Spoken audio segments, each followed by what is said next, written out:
Welcome. How's it going? It is, what is it? It's Monday. How's everyone's Mondays going?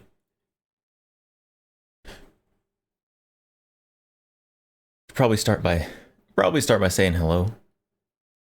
Mansum, hello. First, welcome. Mao, hello, welcome. Not the BAFTA, hello. The Cowthoff, repeating Flintlock. Those are cool. Majestic Potato, hello, welcome. Why? Are you complaining about getting the rotating barrel Glock that is unobtainium in the United States? I want the rotating barrel Glock.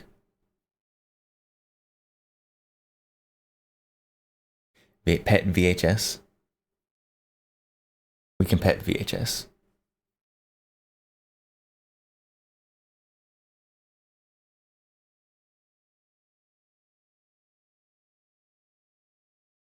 Glocks are disgusting.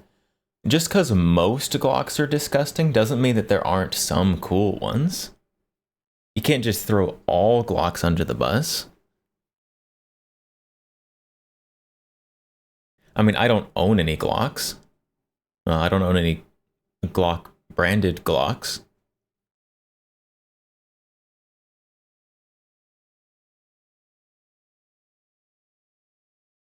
Make an exception for Glock 18 only because select fire. That one is also unobtainium for civilians. It probably is about the same difficulty to get a Glock 18 as it is to get a Glock 46.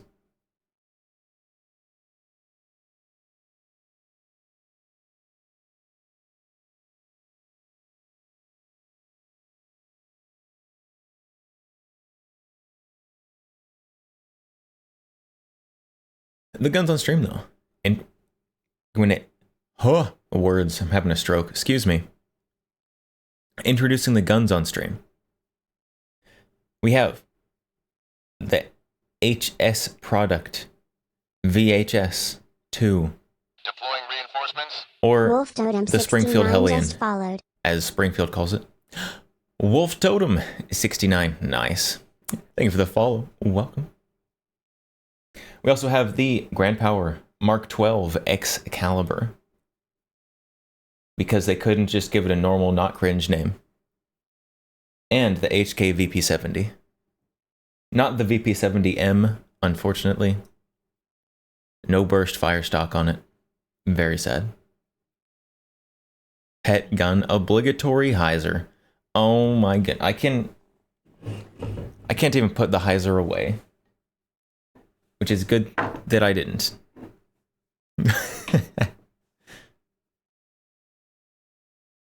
There we go. There's Heiser. Pet the Heiser. I'm gonna pet off the nice brushed stainless finish on this Heiser.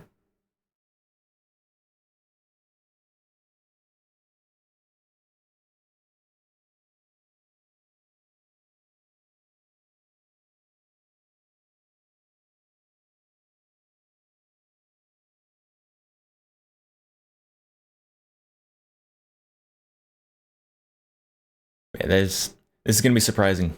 It's gonna be surprising, chat. But there's not much planned today. I know that given my very good track record of having everything planned out meticulously, me not having a plan is obviously very surprising to everyone.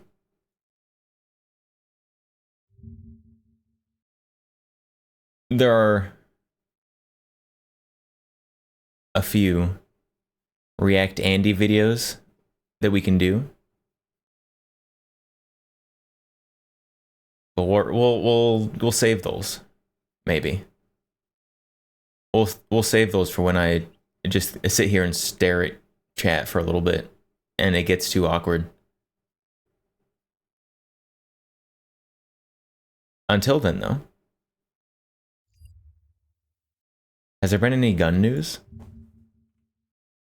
I haven't looked at TFB in a long time. Has there been any gun industry news? How old is this? The 26th? April 26th. Have they not released anything this month? This is from last month. 26th, May 5th. Oh. Indian versus Pakistan small arms? That looks interesting. That looks interesting.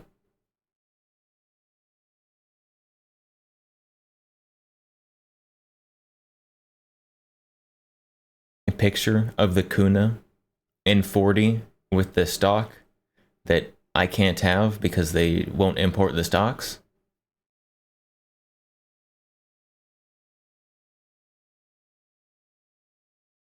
A new B&T subgun.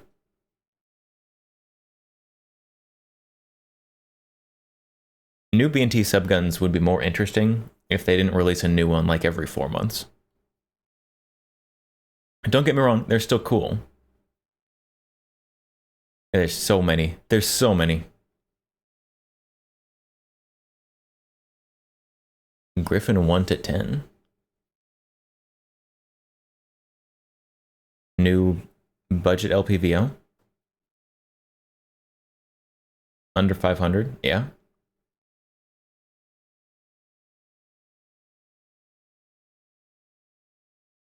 Swiss SIG SG563. I don't like that. I don't like that. Swiss SIGs are supposed to be cool, and that's not. What happened to the fine Swiss craftsmanship? This looks like just American-made garbage.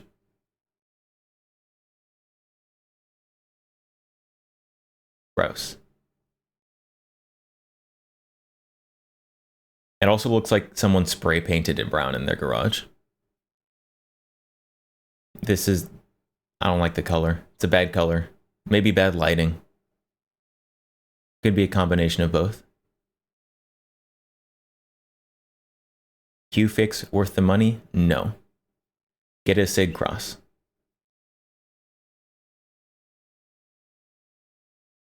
VR.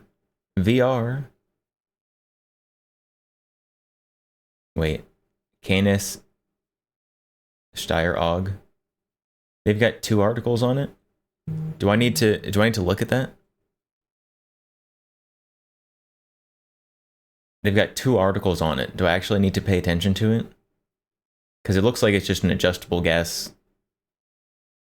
Like, why does an adjustable gas system for an AUG need 2 articles?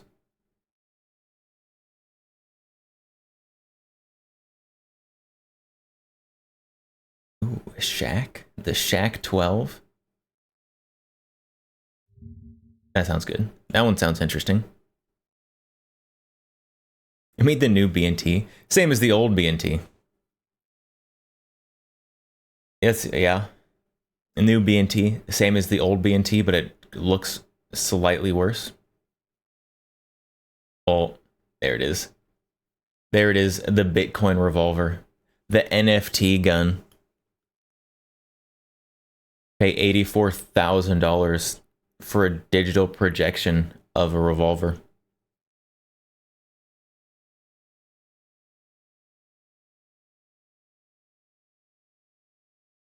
Magpul adds hood. Okay. Magpul has uncircumcised their front sights.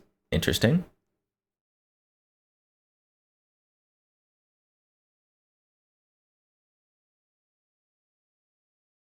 New stock. Okay, we've already seen all this. We've seen all this stuff. We've seen all that.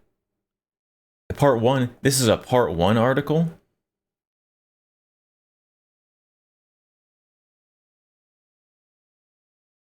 All by Vladimir Onokoi. I've read a few of this guy's articles before. He does a lot of good international guns articles. Big fan. Indian versus Pakistani small arms, part 1.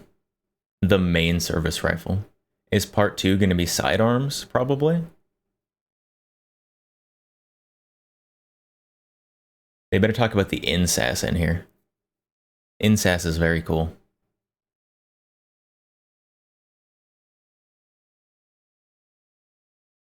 Not a projection of any revolver. An ugly revolver. Yeah, that $84,000 revolver is entirely unreasonable. All right.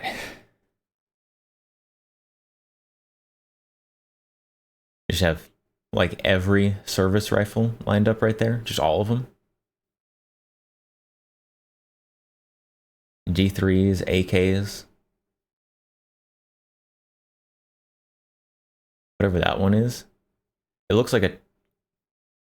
What is that?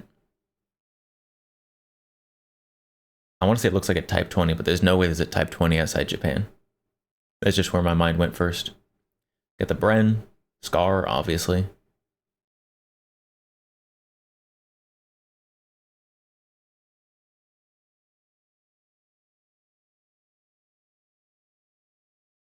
A little over a week ago, a mass shooting near Pahalgam, excuse my horrible pronunciation, in the Indian-administered Jammu and Kashmir, where at least 26 tourists were killed. How did I not hear about this? What? Like, I don't like spend all of my time looking at news. How did I not hear about that? Caused the biggest escalation of the India-Pakistan conflict in recent years.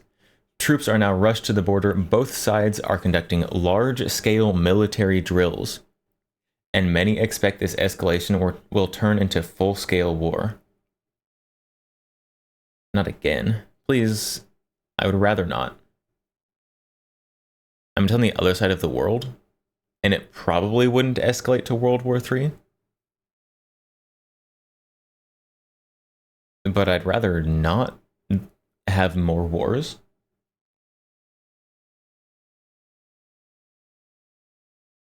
TFB decided to analyze small arms fleets of both sides to see who might have the edge in the possible conflict. The editors asked me to share my thoughts since I spend an extensive amount of time in both India and Pakistan, testing weapons and conducting small arms trials with various branches of the military and law enforcement units for these two countries. This guy works in the firearms industry of both India and Pakistan. That sounds a little volatile. How do I get that job?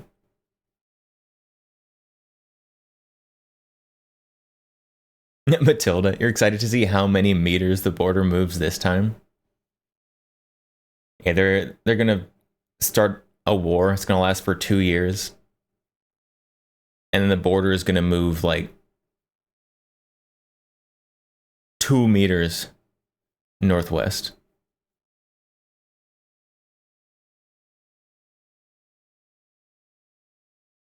Haven't they been fighting for basically all of known history? Yes. India and Pakistan absolutely hate each other. And I think most people don't even know why. I don't know why. They just hate each other.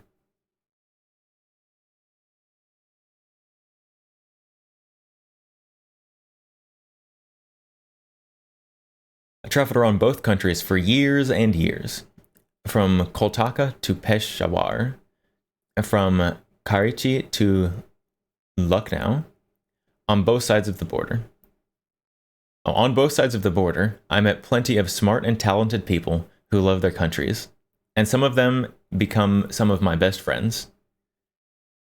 I really hope this comparison remains purely theoretical. Any war is horrible, but the war between two countries with similar language and culture is especially terrifying for everyone involved. Let's hope self-preservation will prevail, and we won't see more war that destroys the future of both sides involved. I agree. All the wars are tiring, and I would rather not.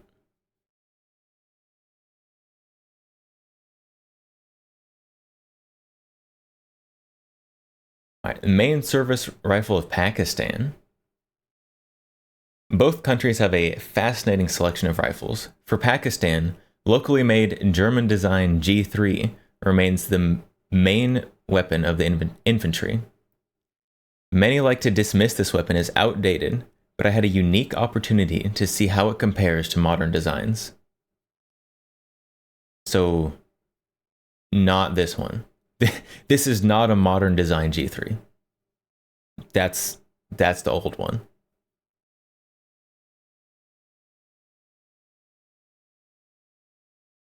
The last major war between India and Pakistan was a bit over 2 months long.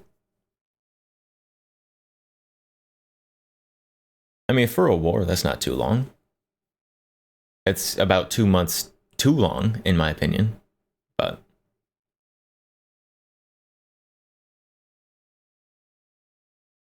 you don't think Count would go to Pakistan because you're pretty sure VTubers are haram? And the VTubers are haram in like the Middle East. That's where things are haram.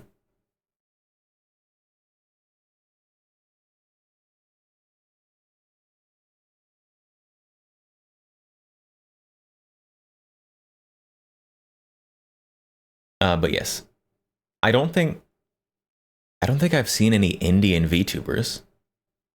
It doesn't mean they don't exist. There probably are some out there. I don't know. Are there any like Bollywood VTuber idols out there? Is that is that a thing that exists?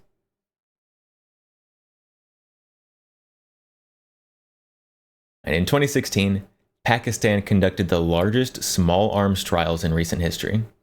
Representatives from Belgian FN Herstal, Italian Beretta, Czech CZ, Serbian Zastava Arms, Turkish MKE, and a few other companies spent almost 6 months in Pakistan, subjecting their rifles to every imaginable test. I would love to just be a first-hand observer of these military trials tests in various countries. I think that'd be so cool. Just have a bunch of companies from a bunch of countries send a bunch of stuff in, and then you just absolutely destroy it and see which one gets destroyed the least.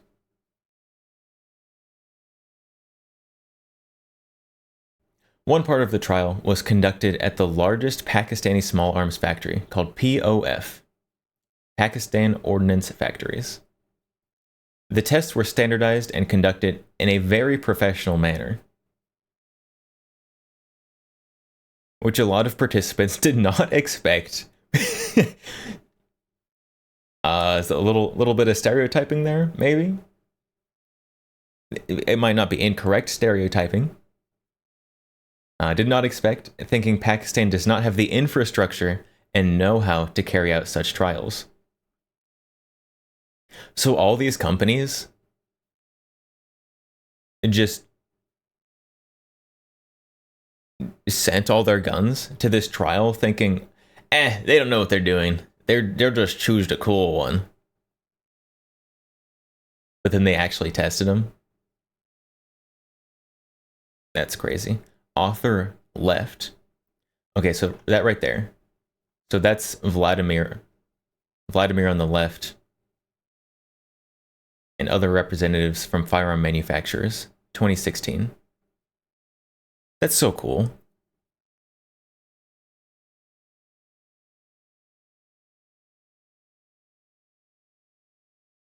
The other parts of the trials were conducted by various units in different parts of the country, where every unit created its own set of weapon tests, at times quite peculiar. Do tell. I was there the entire time, working as project manager and team leader for one of the participants. But that is a story for another time. Wait, tell me, tell me about that time. I want to know about that time.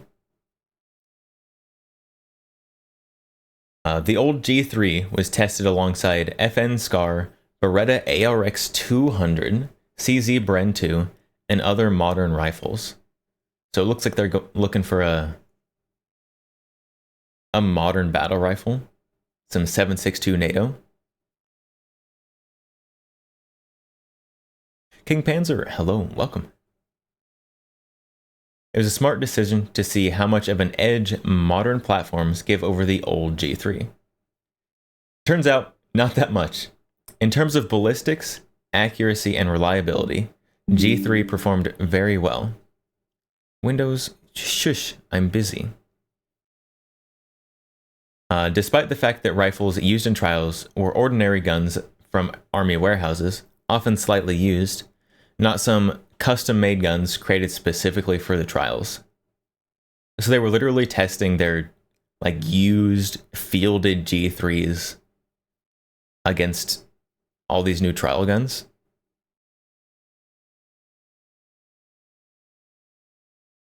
Interesting. Example of G3 used in trials. Visible signs of wear. I mean, it's got some wear. It's got some scratches on the grip. But it's not bad looking. Like for a service rifle, that's looking pretty clean. Windows got you down. Try Linux. No. I am way too lazy for Linux, and I can admit that proudly. Advantages of Pakistani service rifle. G3 is reliable. 7.62x51 packs a punch. That's it. That's all the advantages. Another advantage is they already have them, so much less cost. Disadvantage of the Pakistani service rifle. There's no large-scale modernization program, so soldiers generally are not issued optics and cannot use modern equipment such as lasers, magnifiers, etc. They still don't have optics? Optics is huge on a service rifle.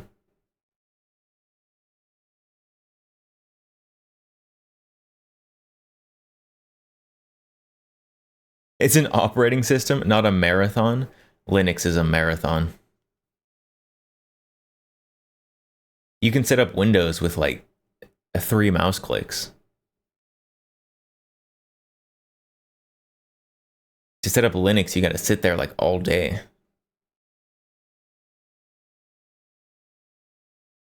Generally, soldiers who use 7.62x51 carry less ammunition compared to soldiers with rifles chambered in 5.56.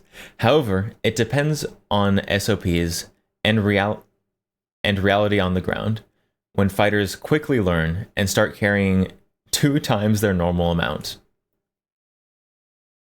Yes, more ammo is better in conflict.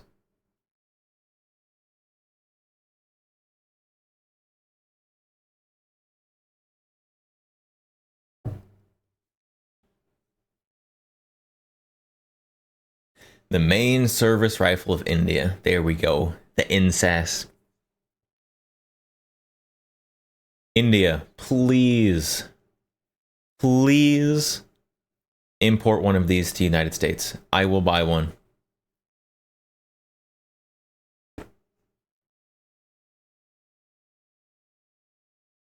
Despite multiple procurement programs, the indigenously designed INSAS remains the main service rifle of Indian forces.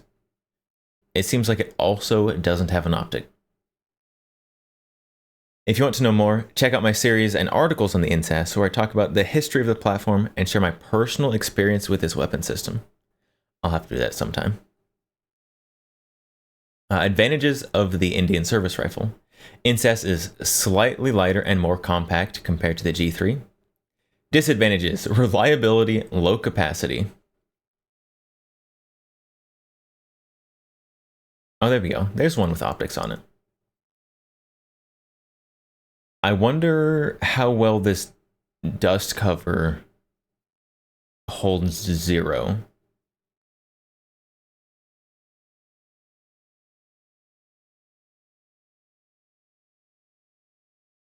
This modernized incas is so strange.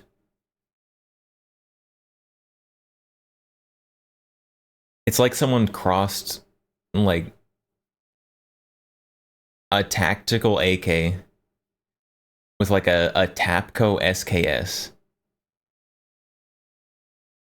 and the incas.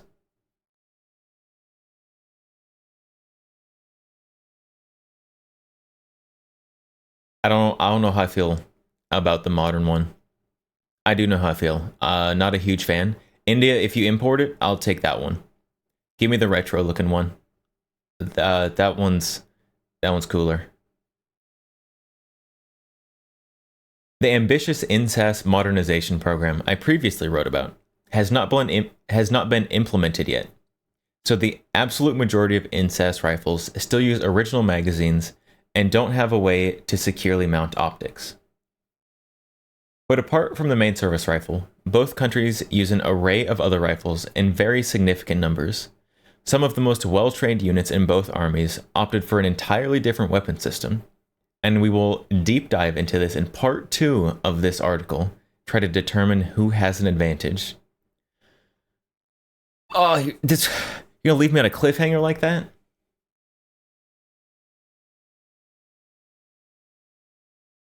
Can't believe this. I will be sticking around for part 2 though. I want to know part 2. Tell me about all the specialized units and all their specialized guns. I do want incest though. It would be very cool. I don't think it's going to happen. If India pulled a Daewoo and set up basically an assembly factory in the States, and we could get incest here. I don't think they're going to do it because honestly, I don't think the market is there for it. I don't think it would justify the cost. But I want them to do it. Every time you say incest, you hear something else. Pervert. Pervert. Pervert.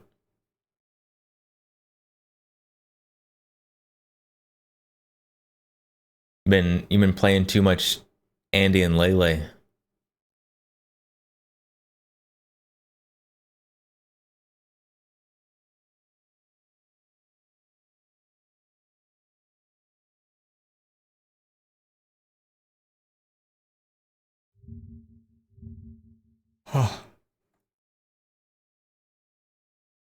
Incest is cool though.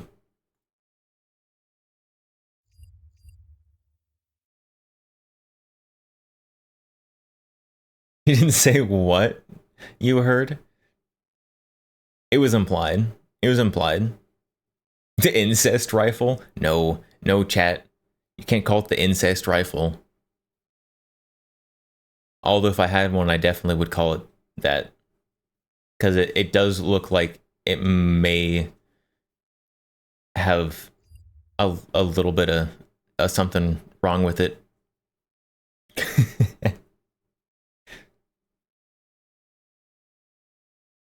What? I didn't. No, no, no. I didn't say. You're making up quotes. I didn't say that. The incest. The incest is cool. Legally, incest is bad. Also, practically, not great. Uh, don't do it. Don't do it, chat.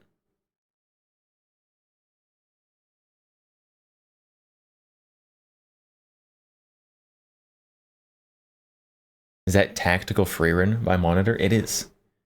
Up here. We do have tactical free run. Free run with Scar. Zoom. Focus.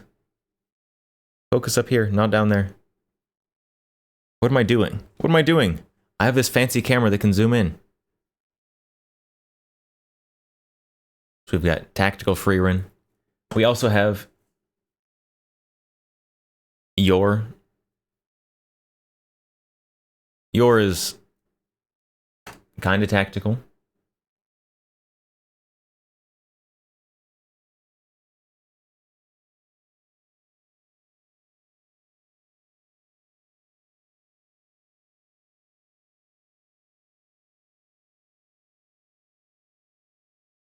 I've had a lot of people ask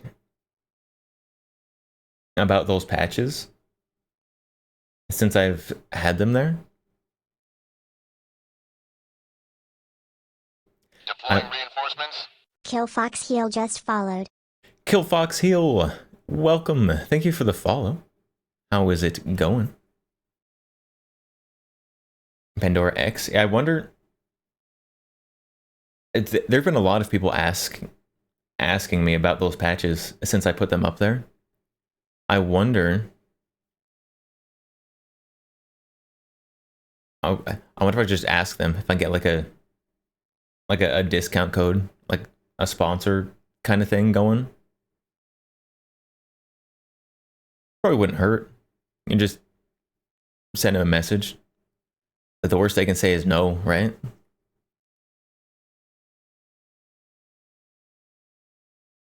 I might do that. That's a good idea, chat. I'm glad you came up with that.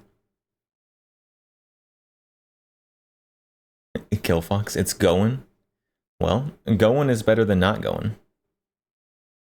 So hopefully it keeps going.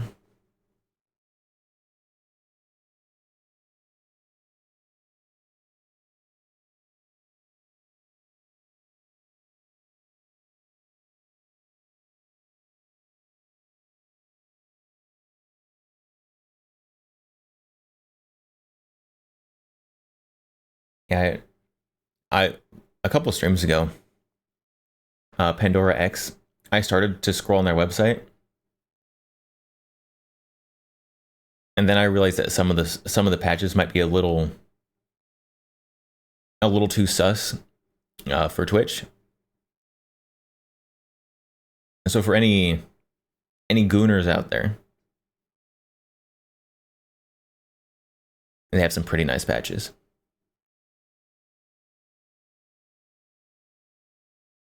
Use code INSAS at checkout for 6.9% off. I'm not Indian. I'm not a representative for Indian small arms.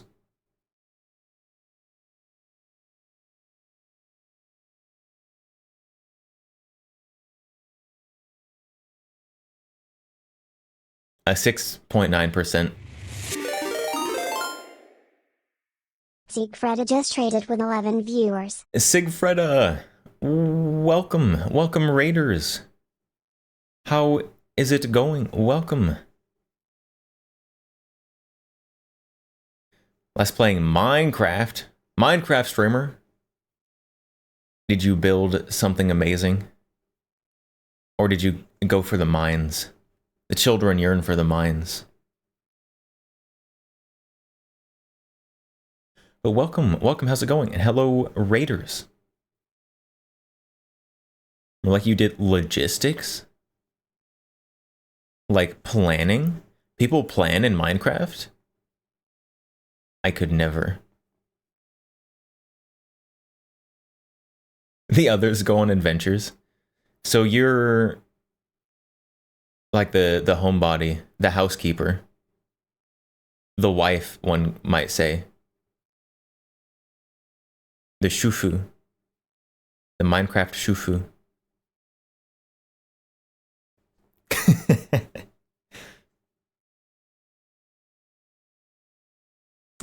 Pretty much. Oh, I guess I should introduce myself because we got raid. Hello Raiders. Hi, I'm the X Count, Vampire VTuber. We do guns and stuff. So if you like that, this is probably the place for you. I'm told it's a little sus here, but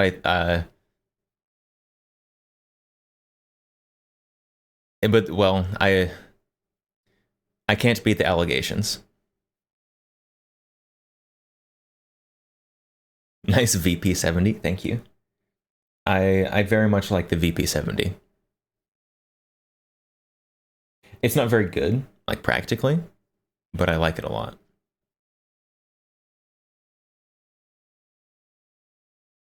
They keep dropping loot in the wrong boxes. Oh no. They don't keep the chests sorted. Awful. Awful. And we're gonna be rule 63'd. To make the raiders feel more at home. You want some mild eye candy? You have everything labeled. Labeled? I never label anything when I play Minecraft. You just throw it in chests. And you have like this cluster of chests over here is where you put like the rocks and stuff. And then you have this chest over here where you've got like your ingots and stuff. And these chests over here where you put other things. It's a very robust organization system.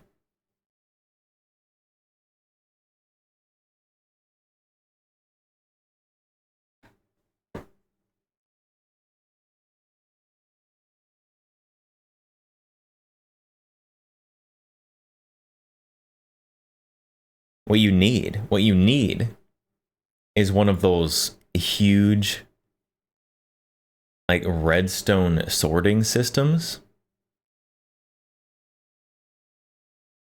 Those are very cool if you want to sink many and many hours into making a sorting system. Then you just have people just dump everything into a couple chests and it sorts it all for you. Separate the chests? Yeah. I mean, you can only do like up to double chests. And you put them in like on different sides of the room. So like the chests along one wall will be something, and the chests on another wall will be something else.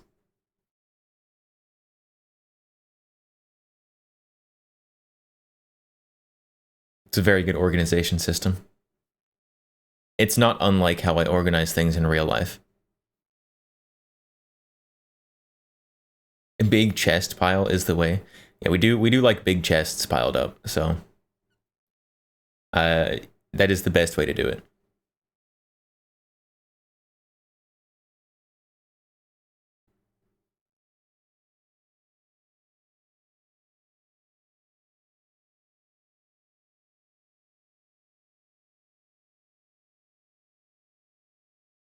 Speaking of big chests piled up, chat.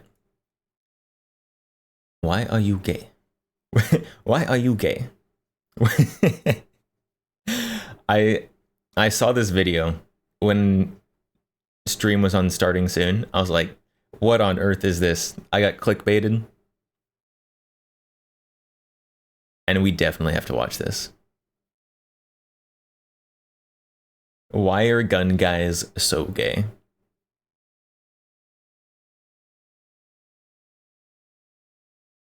I can't say he's wrong. I can't say he's wrong.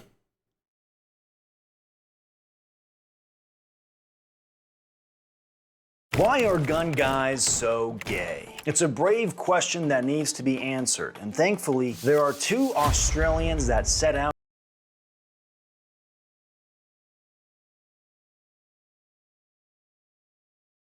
Well, speaking of gay, boy. There you go. To answer such a question. Now, it seems the Australian man ranges on a spectrum from alleged war crimes. Do I smoke this? Do I smoke this? Oh. You know that video? No. The guy had his hands up. Not the and then it autism was spectrum? almost like target practice for that soldier. To, well, these guys. I'm brand new to clothes. Yeah, me too. So Whoa. all this is new. That boy ain't right. Right, mate. That's the right accent. G'day. Oh, mate. Die for it. Now, I personally love getting to hang out with Australians. I think they are a good time. Not only are they Australians intrinsically are fun, but they usually themselves, pretty cool. by existing with that accent, are funny. The whole Shane Gillis bit of like, oh, look out! I was on a baby moon with my wife in Cancun, and we hit it off with another Australian couple. I liked the dude a lot. He was hilarious. I like the Aussies. The problem is with the Aussie brain trying to comprehend the nuances of gun culture. The YouTuber Boy just released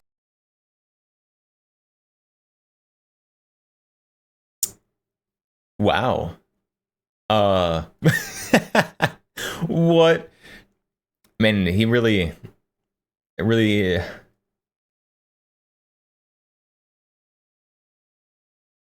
This is the gayest gun thumbnail I've ever seen. And I've seen some really gay thumbnails. Look at this guy's abs, though. a very interesting video that resonates with me deeply. For some reason, he chose Tenecore. I don't know why, because out there's a lot gayer channels that he could have made fun of. I'm not excluding me from this. And this kind of bugged me. It's not gay. We're not being women. This is all about a tactical clothing system. Hey guys, this is Jeff with Tenecore. I'm the founder and designer of Tenecore products. I've been carrying a gun for over 25 years. I've never carried anything for that long. If I carried a gun for 25 years, I would have killed so many people. Yeah. Who is this pussy? The amount of accidents. Who is this pussy? Boy is there with I Did a Thing. I don't really watch their channels. Why? What is? First of all, the meta gaming right here, reacting to a reaction. But also, what is the deal? It's something I see a lot with, particularly like international people, like Europeans, British in particular, Australians. They're like, oh yeah, if people carry guns, if I carry a gun, I'm just gonna be out here just murdering people. Like, what? Why? No, that's not how. No, I carry a gun a lot, and I have never been like, yep, time to pull this out and waste someone. That has never happened. They hate Americans. I think I don't know, they got something wrong in the head. Like I don't go about my everyday life wishing I could murder people.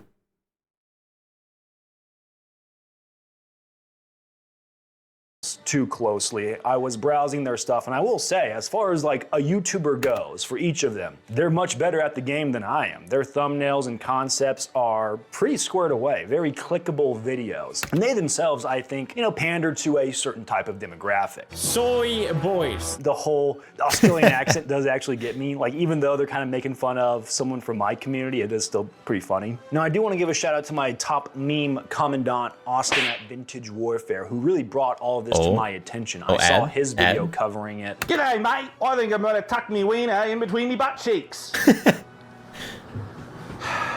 It made me laugh. That was a fantastic intro for a video. That was beautiful. Wonderful hook. Nightwolf, the only thing stopping him from mass murder is weapon. He should be an award. It's true. If the only thing stopping you from murdering people is the fact that you don't literally have a weapon on your person. I have a nice, like, padded room suite waiting for you. The rent is really low. Like, all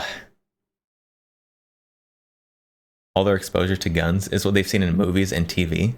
That's how they view them. I mean, maybe, but I don't know. Maybe it's a cultural disconnect. Like, even before I carried a gun, right? And I've carried a gun pretty much since I was of legal age too, which, since I'm a vampire, clearly has been hundreds and hundreds of years. But But even before that, like there was never a 20-year-old X count out there being like, man, if only I had a gun in my pocket, I could waste these fools. Like that never was a thought that went through my head. And I don't think that makes me weird. I don't think it's weird to not want to go around murdering people. Maybe that's just me. Maybe I'm the weird one and I just don't realize it. And I wanted to talk about it on my own channel because if only truly these guys knew how gay gun guys really are. I was actually never aware of Jeff from Tenecor's channel. Now he may have to subscribe and support. Never met the dude, never watched his stuff. I'm a busy guy making my own. Wait, hold on. Is he reacting to a reaction of someone's content?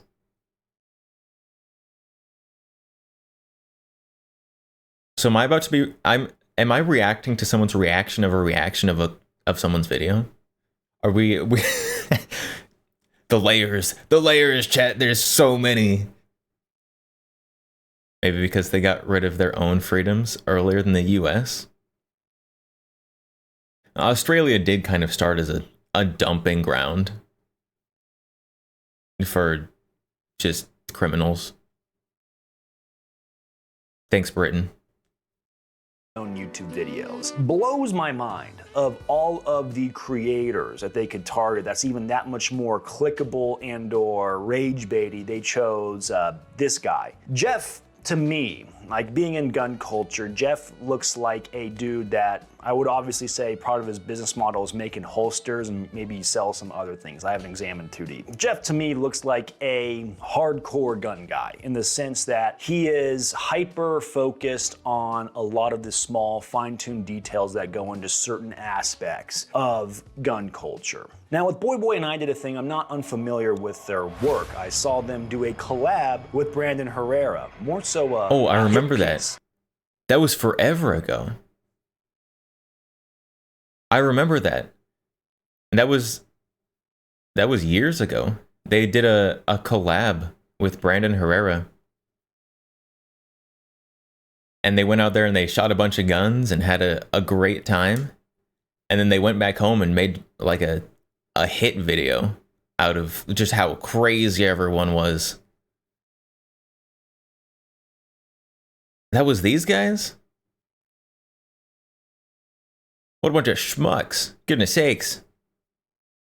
Dare I say. Now in that video, these Aussies go out and hang out with Brandon Herrera in Texas. And this is technically some old news, some old tabloid drama that's kind of brought back to the surface. So they go out to Texas, they're hanging out with Brandon. They get to go to the Black Rifle Range at the time. They're shooting all of Brandon's guns, his very high-end collection, very cool, expensive guns, and he's probably providing the ammo. Now to play devil's advocate, what happens next is their videos drop and there is a very heavy anti-gun slant. When gun violence happens in his country, Brandon's answer is, we need more guns. And Brandon never knew about this going into it. I'm gonna make you look like an asshole. On my way over here, I even called Brandon and said, hey, I'm making this video about this. Is there anything you want me to add? Nothing too crazy besides the fact that after all said and done, after the smoke settled, they did reach out and were like, I'm sorry, we should have told you sooner, and that they were legitimately concerned about losing access to Brandon if they told him the truth. That's... Yeah? What? Of course you're gonna lose access to someone if you tell them straight up, hey, you want to collab? But then afterwards, we're just gonna slam you. What? Of course you'd lose access to them. Maybe the reasonable thing is not do a collab with someone while you're planning to basically make a hit piece on them. Like just a suggestion. If you're gonna make a hit piece on someone, maybe that's the wrong person to collab with. to me really does bug me. That's pretty uncool, man. That's not a cool way to go about collaborating with another YouTuber if your planning is to, give them smiles all up front and then try and stab them in the back and throw them underneath a bus after using all their cool toys to try and get a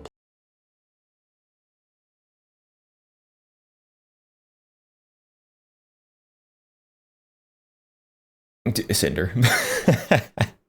political narrative across that they had no idea you were trying to do. The Aussie spycraft trade is alive and well. You ever heard of a shoey?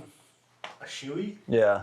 Drinking a beer out of a shoe? Yeah, where they drink a beer out of the shoe. Yeah. That's disgusting. That's a crazy thing amongst the Aussies. It's like their bread and butter. You know, man, if you don't drink a shoey, Shoes are gross. I will say the finest thing that ever came out of Australia was Steve Irwin. With this big crocodile right here. I miss you, Steve Irwin. Oh, Steve Irwin was good. Is for me to share with you my experience in the last 25 plus years, spending all the money and time and energy and resources that I have into figuring out this concealment problem. Every single article of clothing that he's picked up. In a weird way, I think it's kind of cool that you have a guy like Jeff from Tennecore, who's been carrying a gun for 25 years, trying to answer these questions for people that are getting into firearms that maybe have all these kind of questions. Looking at Jeff's channel, it's clear that he hyper-focuses on certain things, and maybe it's in relation to his brand. I think that's kind of a cool Seems like he factor. definitely focuses on the carry Who gear. doesn't have a gun? Don't have a gun, no gun here, guys. I've spent thousands of hours. That edit's actually pretty funny. Actual gray man. Actual gray man clothing. Not the tactical pants with the tactical shirt. Oh, gray man. No one knows I'm carrying. Thousands of dollars experimenting with things and trying to figure out what actually works for carrying a gun every day. For a man that's spoken about how much research he's done, he's literally wearing a hoodie and jeans. Yeah, no, stuff's changed a lot for us. What are you fucking talking about, bro? I think the issue is that this man just likes fashion. Yeah. He likes fashion and he needs to make this elaborate backstory in order to still be a straight.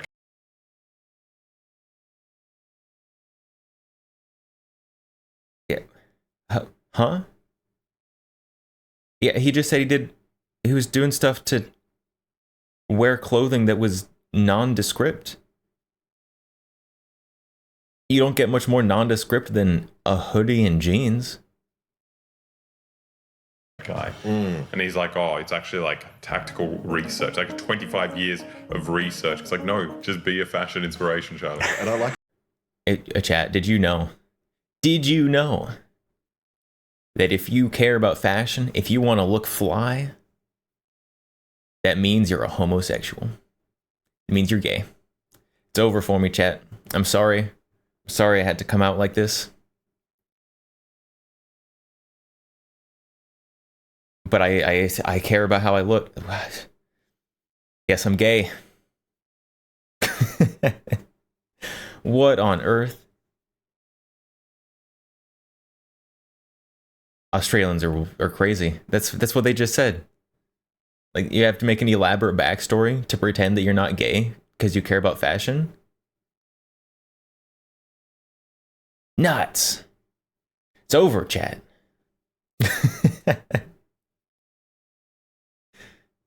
Everyone already knows that about fashion.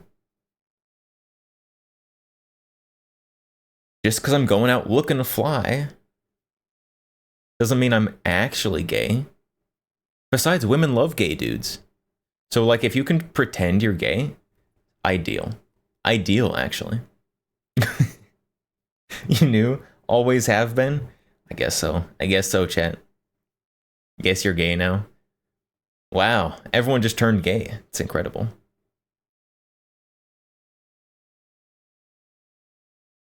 at the end of this, his resolution was the straight guy outfit. Yeah. That's the perfect, universally perfect outfit. The most tactical outfit is jeans and a hoodie. It's not a... Did he say that the most perfect outfit? The most tactical outfit is outfit. Yeah. I like it at the end of this, his resolution was the straight guy. The straight guy outfit? The straight guy outfit, jeans and a t-shirt? That's the... Isn't that what they're wearing? I can't see what pants they're wearing. They're both wearing t-shirts. One of them's probably wearing jeans. The straight guy outfit? Isn't their whole thing like not being straight?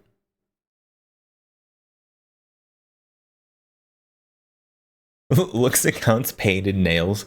Complete and utter shock. But my painted nails are they're chipped. They're chipped and not perfect, which is straight guy painted nails. I've got straight guy painted nails, chat.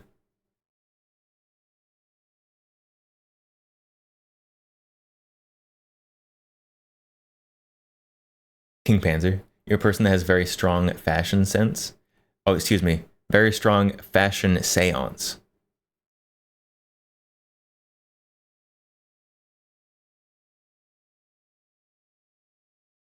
I don't know. Having good fashion sense, I feel like, is a good thing. Like, it's not something that's needed.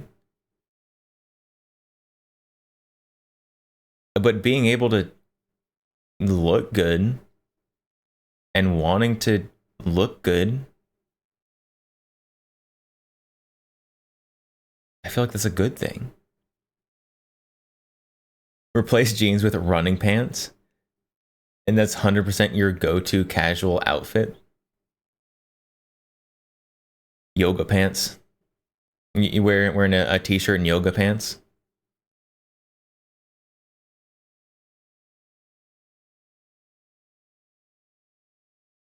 Just Cerakote your nails. I mean, it probably would work better than nail polish. Until your nails grew.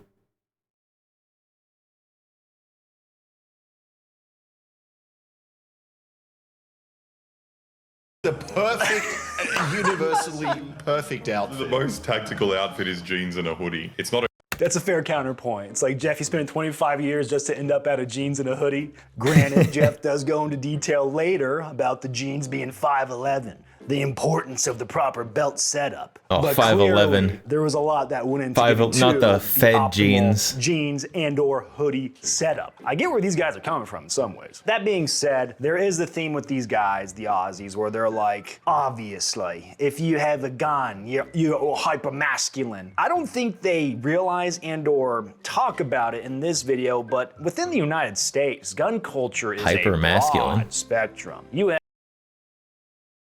Do they realize how many very not hyper masculine furries are into guns? Crazy.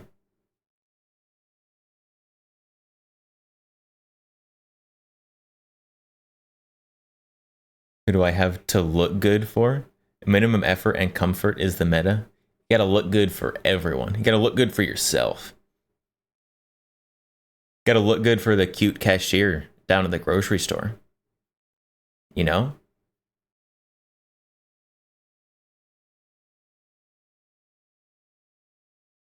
have people on the far left that go by pronouns of some kind, and they want to carry guns. On the far right, you have Matilda, it's me. I'm the gay trans femme gun enjoyer. Yeah, there's so many.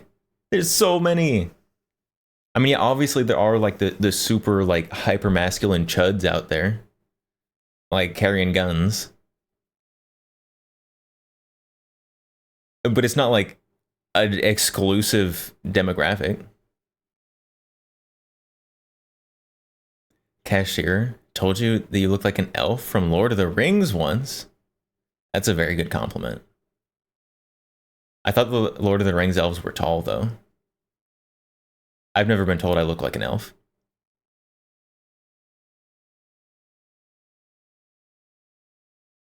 Hello, though, gotcha. Welcome. We're metagaming the reaction content right here. We're watching a reaction to a reaction of someone's content. We're getting like 3 or 4 layers deep here.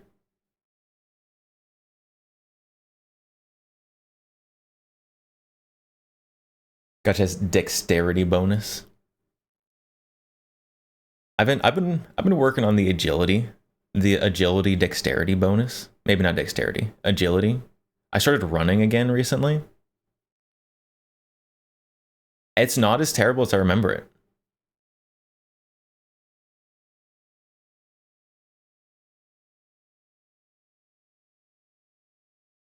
Gotcha archery video win. A Gotcha can collab with Admin. Admin likes the war bows and stuff. I'd watch that video. Have the Hitler's top guy that wants to be armed and carry a gun, and in the middle you have a lot of different little ideas and different political spectrums, and there's a whole bunch of stuff that goes into it. So cold as that Commandos. I don't think these guys realize how gay gun guys actually are. They're not too far off with certain things about this, with like the whole fashion show. Like if you go to certain, shooting events, there's a whole fashion show of like who has the best costume for that event. Would I call that necessarily gay? There are shooting competitions that literally have like a cosplay entry. Like you go and you shoot the competition in cosplay, which is not known for its hyper masculine audience of cosplay, but it's definitely there. Very much exists. Gay? No, I think that's more so fun. Like, I think that's a good time. I can see how they're using gay in this sense where they think Jeff's trying too hard to mask up his desire to be a fashion designer, and so he has to hide behind the facade of guns and being a tough guy. Typically how I use gay is when something is like cringe and or not cool, so I can see there's a disconnect there. A dress, a big billowy moo where no one can see. You could have an AR-15 on moo. You can have suicide. Yo, I need to start wearing dresses, chat. You telling me I can conceal carry a whole rifle in there? Time to switch up my wardrobe. The skinny jeans and the fitted button shirts, they gotta go. It's time to embrace billowy dresses. Sadly, people think you're too intimidating, even though you're being casual. What even is casual?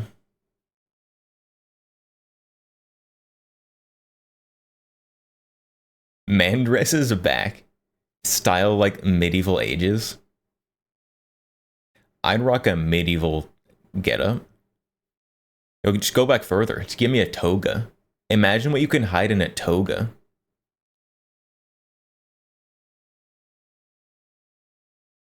Vest. So that's not the most tactical thing. No. For the first 10 or so years of me carrying a gun, it was this constant process of experimenting with different belts, different holsters, different. And now he's experimenting. Not baiting the gay allegations there. Clothing, trying to find something that was both comfortable and concealable. It wasn't until I switched to appendix carry that my wardrobe choices. Penis carry? Appendix carry? Oh, I thought he said, what he's talking about his penis. My penis. The penis carry. Chat, do you penis carry? I a penis carry. It is quite a bit more comfortable for concealed carry, in my opinion.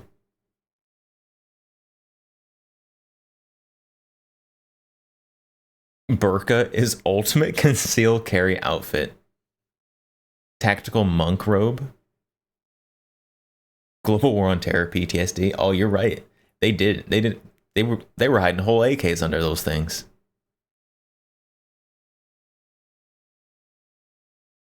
Gun too small for appendix carry.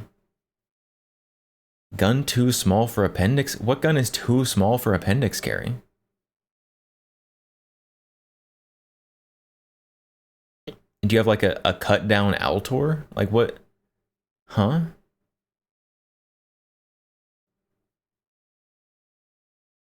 I've appendix carried an LCP and those things are microscopic. CSX, not comfortable appendix. The holster, it's probably the holster. It's usually the holster. I have gone through quite a bit of carry holsters that are just not comfortable.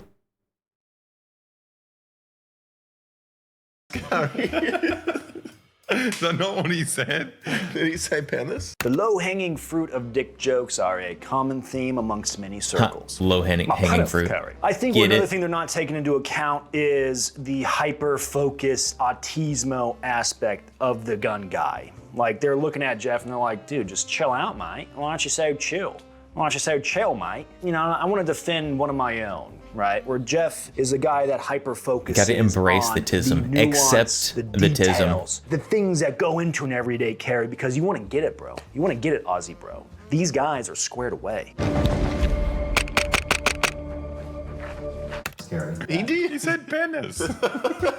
We've researched the perfect way to carry it. It's not penis carry. Penis carry. I think if he carried a gun for 25 years, he's probably shot himself in the head a couple of times. Yeah. And now he just can't say the word penis anymore. Yeah, but also I love the idea of every man that carries a gun has to point it directly at their cock. So standardizing the gun. Don't do it. Kind of. I've seen the challenges. Don't do it. It's not worth it, bros. Don't castrate yourself. Have the holster you have and the belt that you have, which are kind of the foundational components to your carry system, is really important. Once you do that, you kind of know what kind of pants, what kind of shorts, what kind of shirt you can buy or wear. And it basically simplifies the entire process. I currently carry a Glock 19 with a They'll get to it. Tricon RMR on it. Currently carry.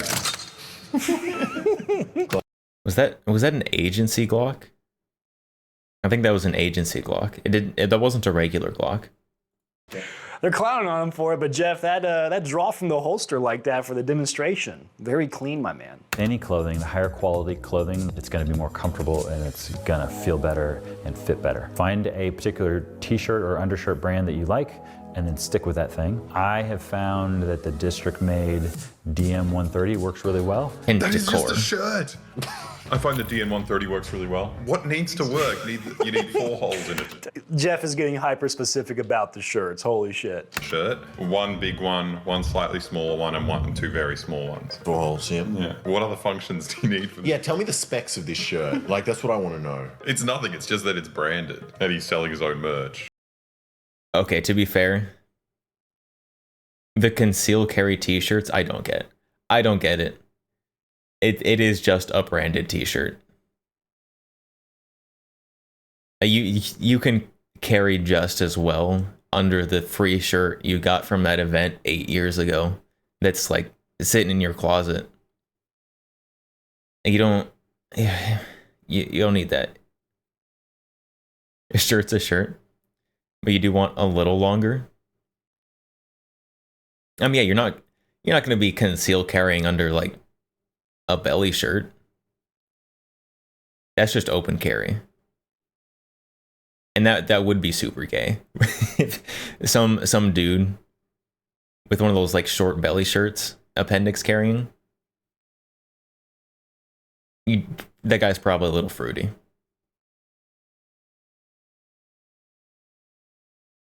Manly midriff shirt with the appendix carry, glittery Glock 19. Yeah, that's peak appendix carry right there.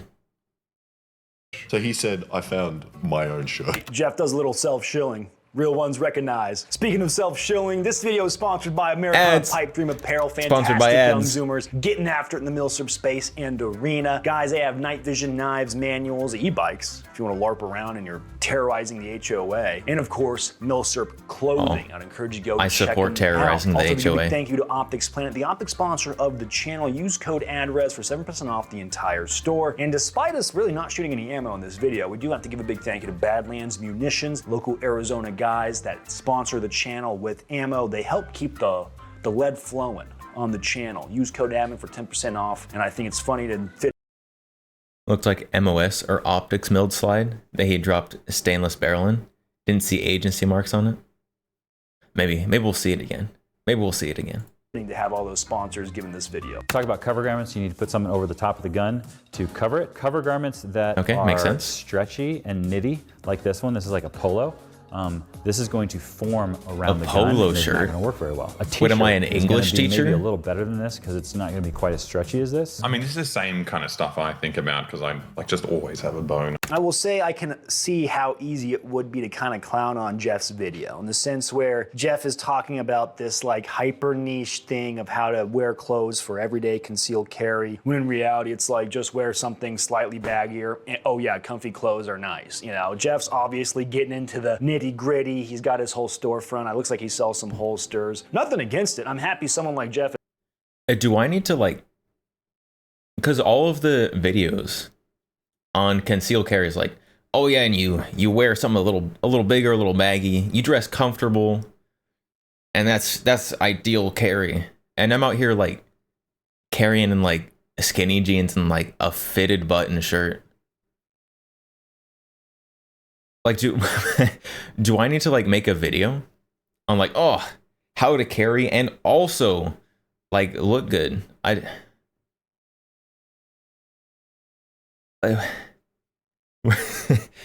It's, I don't know. There's, what if I want to look like a someone with fashion sense and also carry a gun? Show you how to arrange your junk. It's very important. If you want to get a gun and your man bits in there, it's important. These are the important questions. Although I will admit my skinny jeans are not as skinny as they used to be. Like a couple years ago, I've lost a little bit of muscle mass. That's why I started running again.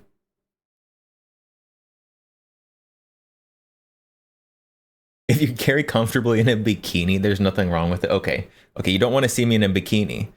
Well, you might. I'm not going to show myself in a bikini.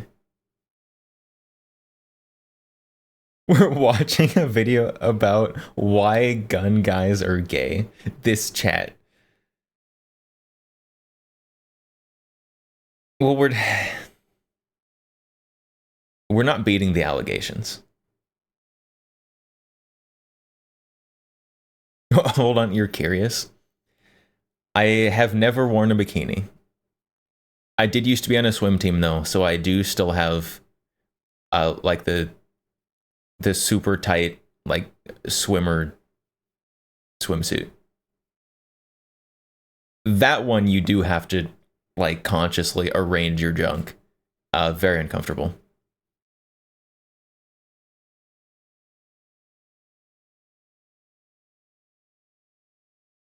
Is out there putting out information for potentially some new guy that's looking to get into, you know, concealed carry. I think in some ways, these guys kind of represent the normality where nothing can ever go wrong, where they in their heads think like, why do people think like this? What are you worried about it? And I've even talked about it to Australians. They're like, why do Americans love guns so much? And it's like, well, we kind of lay it down. They're like, oh, I get it. You're scared of your own government. And it's like, yeah, we are. We don't like our own government. And they kind of get it. If there's anything, it's kind of like, yeah. dude, these Aussies back during the COVID lockdown. I don't know if I can think of any like country's people who particularly likes their government.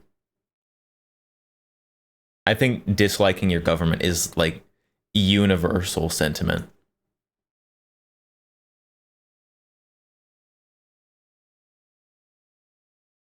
Episode 1, junk count carry.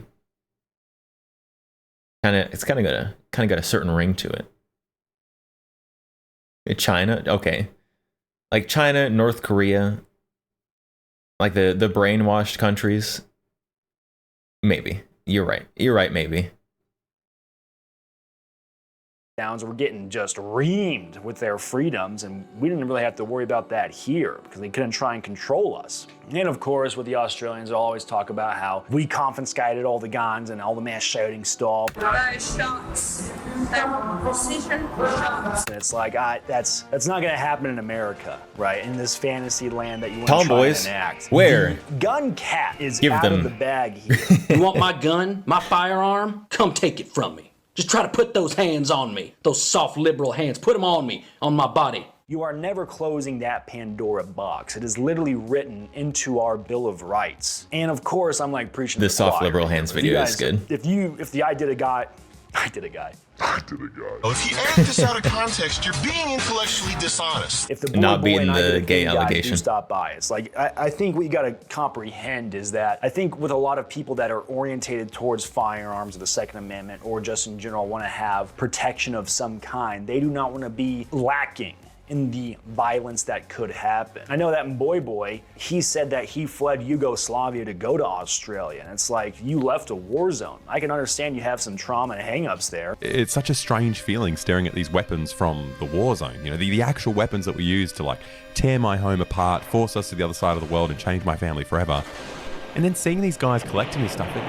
But it's at the same time, it's like you technically It's collecting are a pieces of product history. Conflict, and that conflict can happen just about anywhere. It should be a sobering reminder that you don't want to be the only one without a gun. And on a different note, as gay as it is to like think about clothing allegedly, it's also gay to have someone steal your gun from open carrying. So I think Jeff's onto something.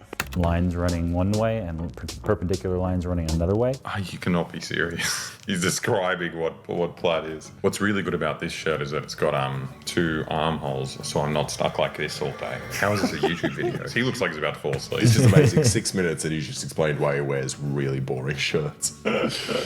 So they're gonna cover up. I kind of agree with him on that. That is some hyper detail going into everyday carry. Like, oh my God. Just wear a baggy shirt, dude. Baggier garment. That is some If you wanna be carrytism for fashionable. sure. Heaven forbid a gun guy has some fashion. You ever heard of James Bond? That dude looks cool and carries a gun. Heaven forbid Jeff tries to give me some fashion tips. I will say that it is very tedious. I don't think there's Heaven anyone forbid. calling James Thanks, Bond Jeff. gay. Looking out, dude. Well, He looks fly and carries guns. as well. Something like a Hawaiian shirt will cover up both because it is going to have both straight lines and round lines. And What's a round line? You're carrying a grenade? What are you hiding underneath you? But also, if it covers round and square, why are you showing us any of the other options? Hawaiian shirt at all times. All the time. this shirt right here. To be fair, the Hawaiian shirt is one of the pinnacles Hawaiian shirts of are male good. fashion. What's so gay about this I think I video only is have imagining one. I this need more. man trying on heaps of different outfits and going in front of the mirror. It is just like the lamest shit I've ever seen. If I had a gun, that's all I would do. Hey. It's called dry fire practice, and you need to practice from your holster.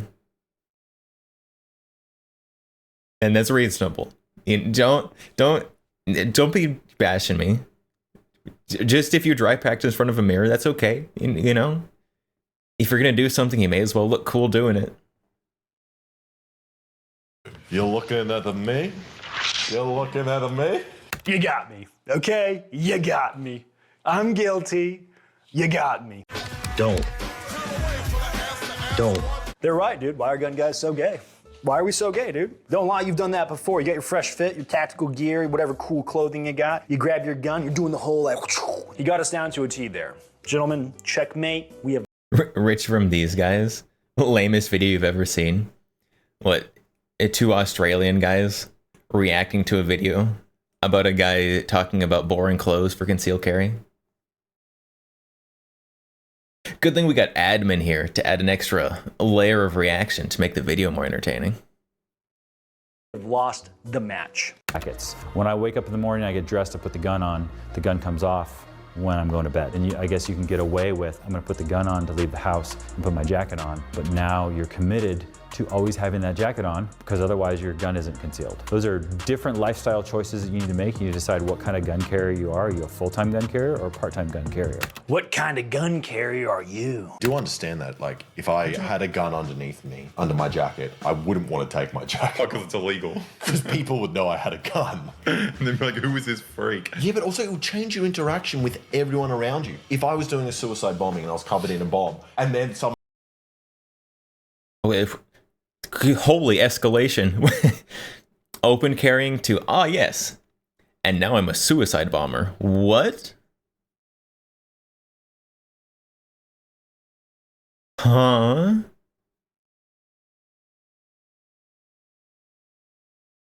I mean, this is coming from someone who does open carry sometimes.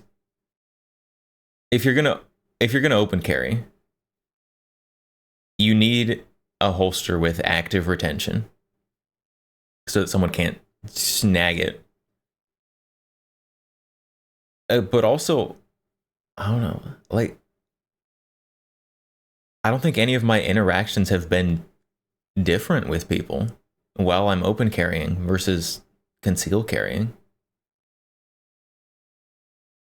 Like, and I know I am in Texas. Like, if I was open carrying somewhere where open carry was illegal, the interactions might be a little bit different, particularly with the police. But I don't know. I don't notice a difference. Someone just stopped for a random conversation, you'd be like, yep, going well. Don't have a bomb on me. Be like, imagine carrying a gun on you at all times. Be like, I'm just making a deposit at the bank. This is normal. Nice to meet you. I love that they think like carrying a gun is having this crazy piece of do-all, end-all firepower on you, and they're super duper lethal. In reality, that's really not the case. And if you do carry a gun, you get pretty well adjusted to it very quickly. You can be normal. It's okay to be normal. People No. I don't know. My 1911 with waifu grips, I might be the do-all end-all firepower piece. That's a pretty good one. You know, that's get really weird about guns when they think about, like, if they're like those guys, they're obviously gonna be like really weird about guns. But if you're around like gun guys, it's like, oh yeah, I carry a gun in case someone tries to kill me. And you may say, well, who's trying to kill you? Yeah, that's a counter argument, but it's like things pop off all the time. Road rage is a common thing. People want to try and kill you over road rage. The list goes on. It's a never-ending what-if simulator. Well, now I'm in a situation that I'm inside for the next 2 hours, and I have my puffy coat on, and I'm hot, and I'm sweaty, and I'm uncomfortable. If you wear a jacket indoors and refuse to take it off for whatever reason, you're going to be sweaty and uncomfortable. Like, that doesn't matter whether you're part-time or full-time. You shouldn't be wearing too many clothes. Tell that to the emo kids that live in Arizona. It's like July and they're wearing a hoodie because... Yeah, that's true. When I was in like middle school up through like early high school, I was that kid who wore the black jacket every day, all day. In Texas. You just gotta suffer sometimes.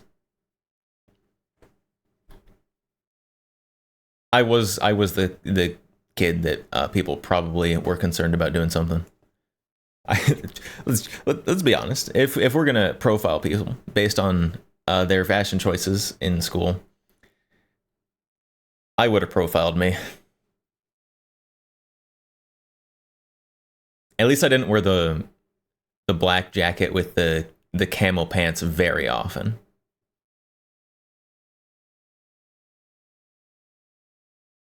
King Panzer, you did that too? Good. Glad to know I wasn't the only one.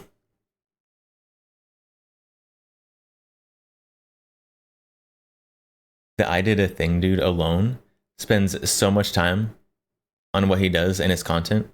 Find it pretty hypocritical for him to try and rip into someone else for doing the same, regardless of what their content is.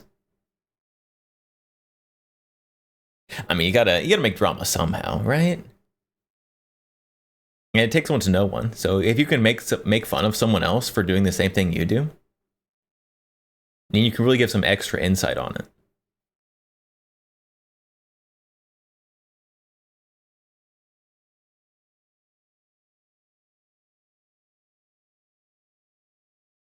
You wait for them to pass out in the heat and pick their pockets. You're gonna pick the pockets of the emo kids? Oh, that's why they're emo kids. Black everything, trench coat. Trench coats are still cool. Trench coats are cool. Big fan. I like the long coats. Like trench coats, dusters, pea coats. Big fan. Overcoats.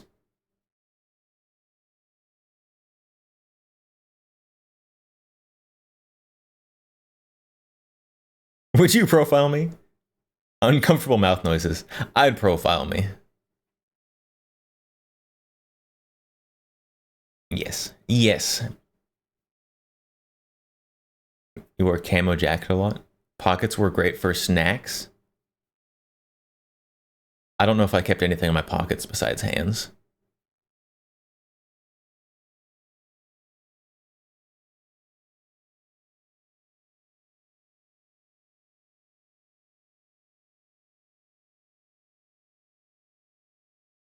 You did yours with a t-shirt and a dress shirt. So you wore a t-shirt, a dress shirt, and the black jacket?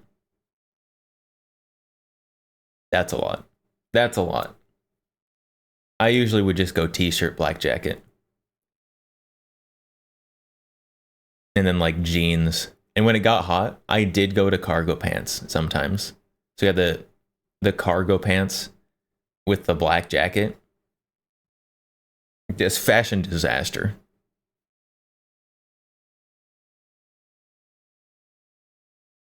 They have different feelings that we've never felt before. We just want to get it. Like he talks about how he's, ready to take a life and he's so serious. This is child behavior. Setting up all your clothes so you can have your Harry Potter wand accessible at all times. But also, he hasn't even gone far enough. Like, if I... Even when I'm not carrying, I always have my magic wand, if you know what I mean. I apologize. Cargo pants and light jacket. My jacket that I wore when I was an angsty kid was like a medium weight jacket. It wasn't like a big puffy winter coat, but it also definitely was more than a windbreaker. Tristan, used to have a sick leather trench coat when you was young. Your shoulders got too wide for it. That is sad. When you're turning from a child into a man and your shoulders get broader and all your clothes don't fit anymore. I remember that time.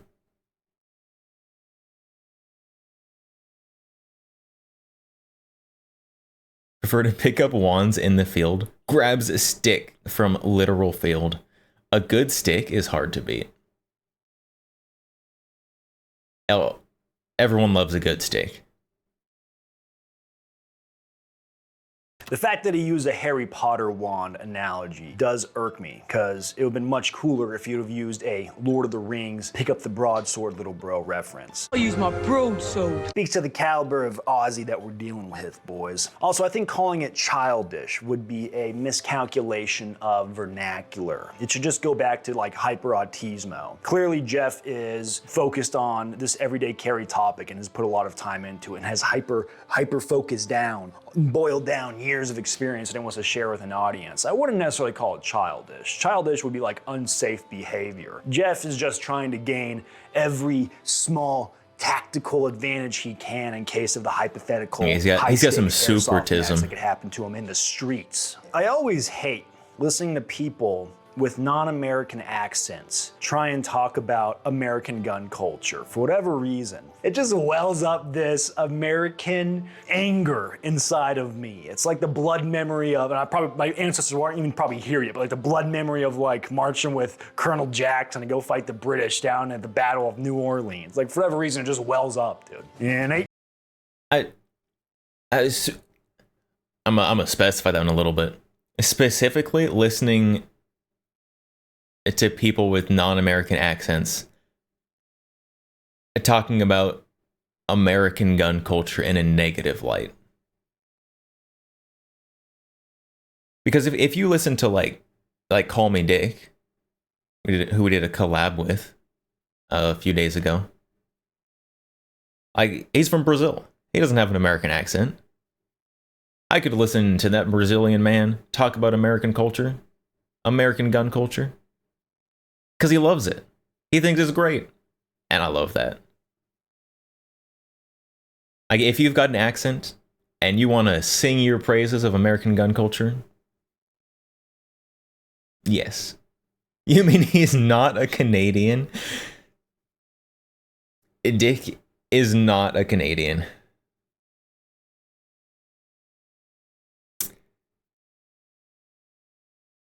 Although it's pretty funny that there's now Canadian allegations.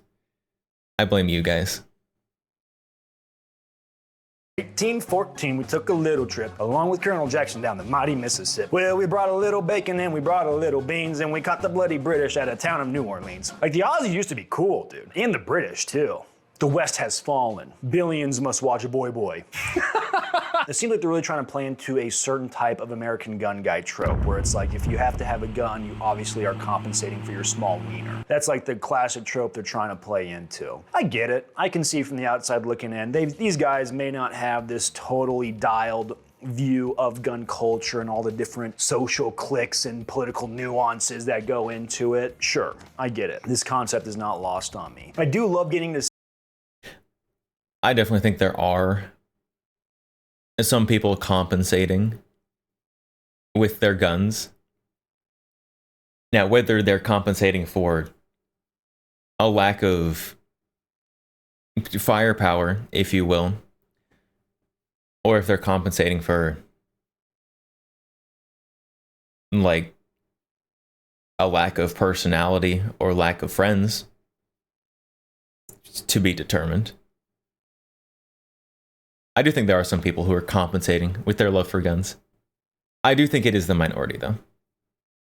See like outside takes from people like normies like this on gun culture. I always think it's kind of funny because a lot of the things, sometimes they actually get some things right, and sometimes I think they get some things very wrong. Like how they're criticizing Jeff for like hyper focusing on garments to wear. It's like, honestly, at the end of the day, you can just wear a baggy shirt or a fanny pack or something and be fine, and no one's ever gonna know you have a gun on you. At the same time, there are people that may be new to guns and they want to try and figure out how to go about safely carrying a gun, or they don't want people to know they have a gun, and it makes them like, they get kind of like psyched out in their own head. I remember talking to friends back in the day and they're like, oh dude, I'm thinking about carrying a gun. What's the best way to go about it? I don't want anyone to know. And it's like, dude, no one's looking at you that hard. There was that instance of Henry Cavill being in Times Square underneath a poster of Superman and no one recognized him kind of thing. People aren't paying attention that hard. You'll be fine. There's also like a thing where because you want to carry a gun, it's like they're giving off a stigma that you are inherently like hyper violent. If anything, that's the opposite. I don't want to be like fist fighting random people out in the streets. I don't want to have to like shoot somebody. That would ruin my day. The amount of legal battles and court fees that would happen. If you have to shoot somebody, even in like a reasonable and obvious self-defense, that ruins more than your day. That ruins years. Like it's bad. You don't want to shoot somebody. It's just terrible all around. Like, I'm gonna get out of there, and if I get cornered, then in theory, if my life is very much at risk, the implementation of deadly force would come into play. But the idea that these guys that want to carry guns are these hyper-masculine idiots that are compensating, it is kind of, it's kind of offensive. It hurts my feelings, dude. I'm gonna cry about it in the shower. But I feel like these guys got let off a little too easy, especially with how much I do love Brandon and Donut Operator. They did Donut Operator dirty in that video. It's pretty funny. I love the clip where Cody's like, yeah, this one has notches in it from the Yugo war crimes, and the Boy shows a sad reel of all the Yugo conflict. It was pretty funny. Well done, Boy. Good editing. I heard that you were very enthused in real life to see that Yugo furniture, so good on you, dude. I also love in their thumbnail, they're using Brandon's guns for the thumbnail, yet again after screwing Brandon over. I think what gets my goat the most, right, is I'm kind of coming to the aid of Tenacore here, to Jeff from Tenacore. I don't like seeing something like this where these YouTubers that are known to have screwed over another YouTuber friend of mine targeting this guy out of the blue when there's plenty of other gun YouTubers they could target that are much bigger, much more prolific, much more engaging of a topic. Just targeting Jeff from Tenacore really made me mad enough to come and make this video. Yeah, they should target me. What? I want some free advertisement from haters. Like, especially like haters who aren't even like good at hating. Like, oh, that's perfect.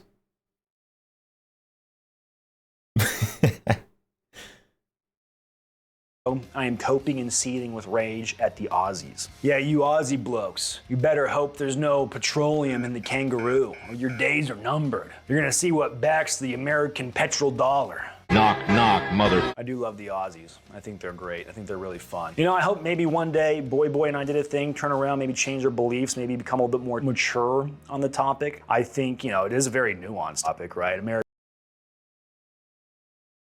Wanting them to change their mind and mature is a good thought, and I hope they do as well. I don't think they're going to. I love admin. I think he's great. I don't think he is going to change their mind. They seem pretty set in their ways. American gun culture is one of those very heated political topics. There was a college course I took back in the day where this, it was like a writing English course, and it was like doing a debate, and the teacher was like, all right, these are topics you can't talk about because I get them so much. Gay marriage, abortion, gun rights, don't talk about it, I don't care. And I was like, all right, that's fair. Yeah, it's like low-hanging fruit for a political debate. My fellow replicants, I have nothing else for you. Godspeed. Wait. Why though? I mean, besides that the education system has failed, why would a teacher not want to be able to let people discourse in a safe environment? That's an issue for another time.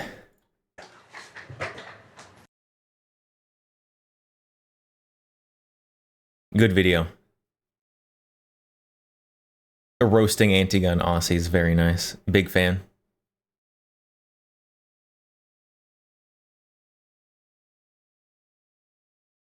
Because Professor is bored of it, I'm sure many professors are bored of many things.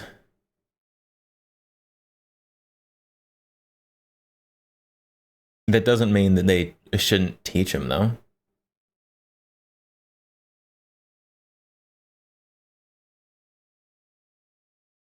You had to listen to hundreds of people argue about the exact same 3 topics every day.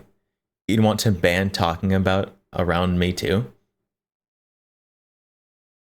Yeah, yeah, I'd hate for someone to talk about the same thing every day. That's... Oh, can you imagine? That'd be the worst. I can't imagine anyone talking about the same thing every day. That'd be awful.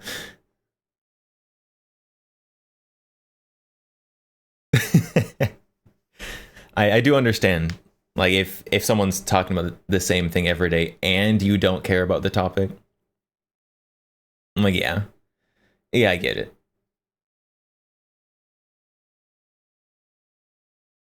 But I am someone who, like, all day, every day, consumes gun content and creates low quality gun content.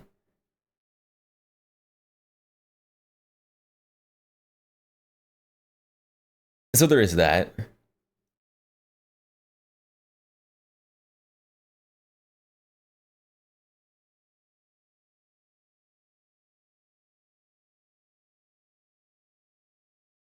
TK had an HS literature teacher who required papers about Edgar Allan Poe to be pre-approved because so many students did the same generic topic about him.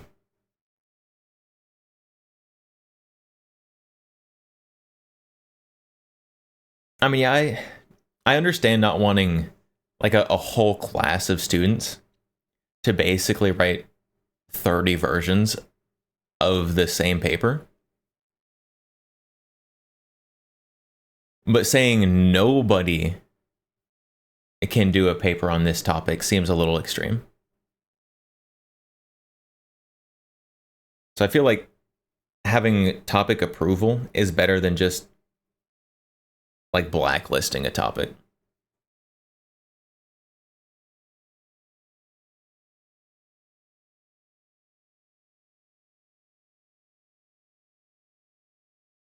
Have you seen AI slop on YouTube? I have. I have seen far too much AI slop. Just like in general. Thanks to that lowering the bar, you create solidly medium quality gun content. Let's go. Let's go. Promoted. I've been promoted to medium quality gun content. At least it's not AI.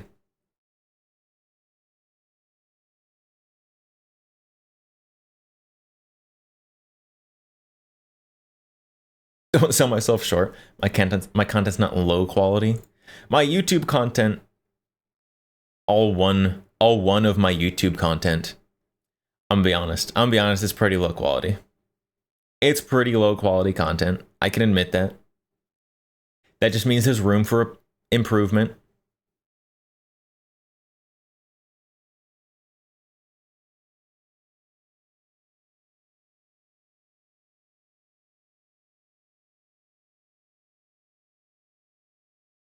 I guess I do have 2 YouTube channels.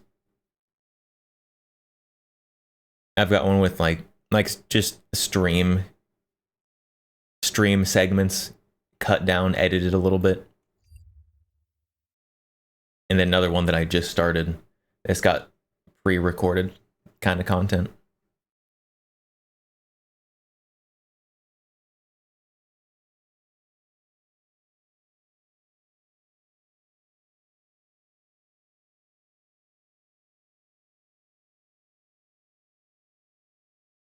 And the demo ranch gun sale video thing, very low quality video, but that is out there.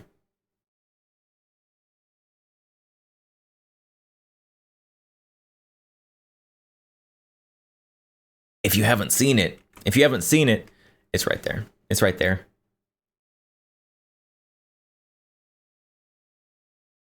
I finally released it. It took like forever. So if you want to just like mute it in the background, it'd be fantastic. Much appreciated.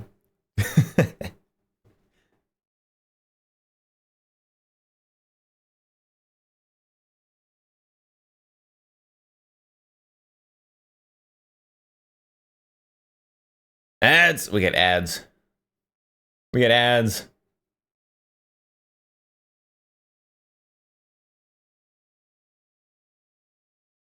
You left a comment? Oh no. Oh no. I mean, oh, thank you. I'm sure it's very good. Very good. Demolition Ranch. Comment. Thank you. I appreciate all the views and interactions on any of my content, including here.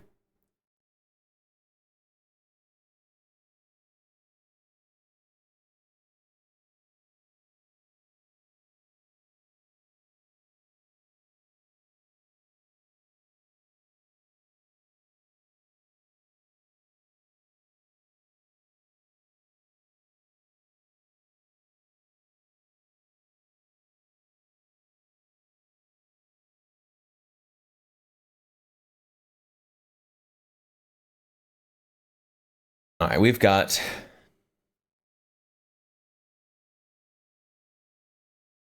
oh, that's why my sound sounds weird. Because I had bass boosted my audio because I was listening to music. Always gotta bass boost your funk music that you listen to in your free time.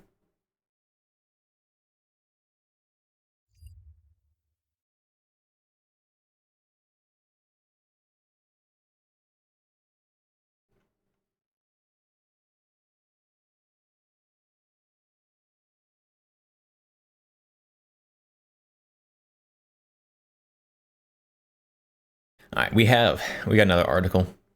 I pulled this one up earlier.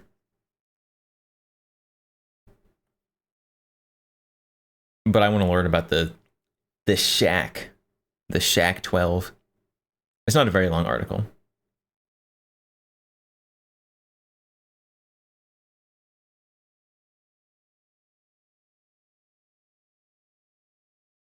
But the Russian guns are cool. Especially when I can't have them. Things that I can't have are cooler, and it's not fair. The gun Gotcha will never own. The gun I also will never own.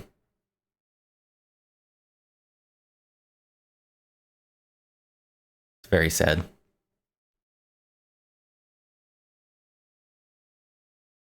Although the carry handle here is a little weird.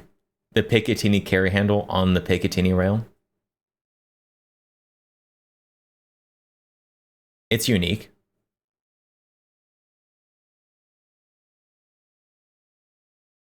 All right, heavy hitting subsonic 12.7 millimeter Shack 12 assault rifle.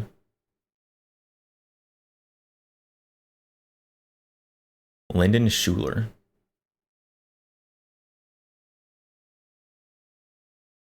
Shack 10? It's only a 10 round mag? They gotta do something about that. They need more. They need a higher capacity magazine.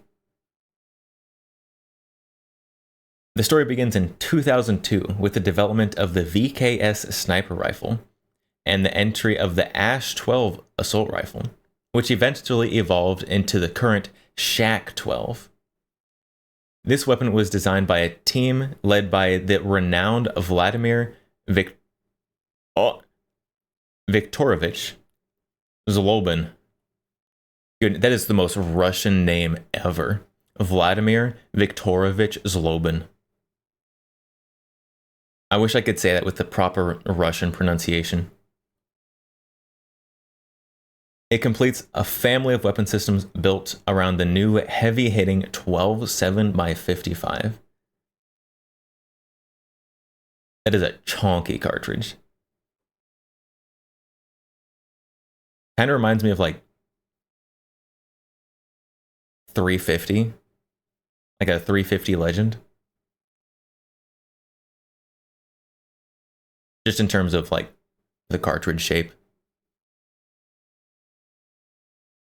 In 2002, a design team led by Vladimir Viktorovich Zlobin developed the VKS Vyklop project along with its ammunition. The VHS Vyklop, I don't know how to pronounce that one, is a large caliber sniper rifle created to fulfill the FSB Special Purpose Center requirements.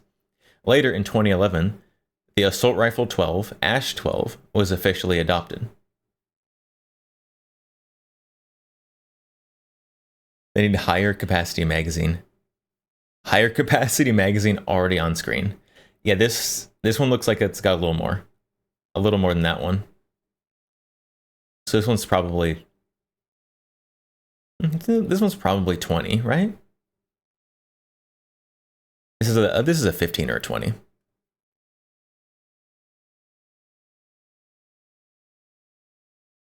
The Shack 12 is classified as an automatic assault carbine that uses the 12.7x55 STS-130 cartridge. Look at that girthy suppressor. Oh my goodness.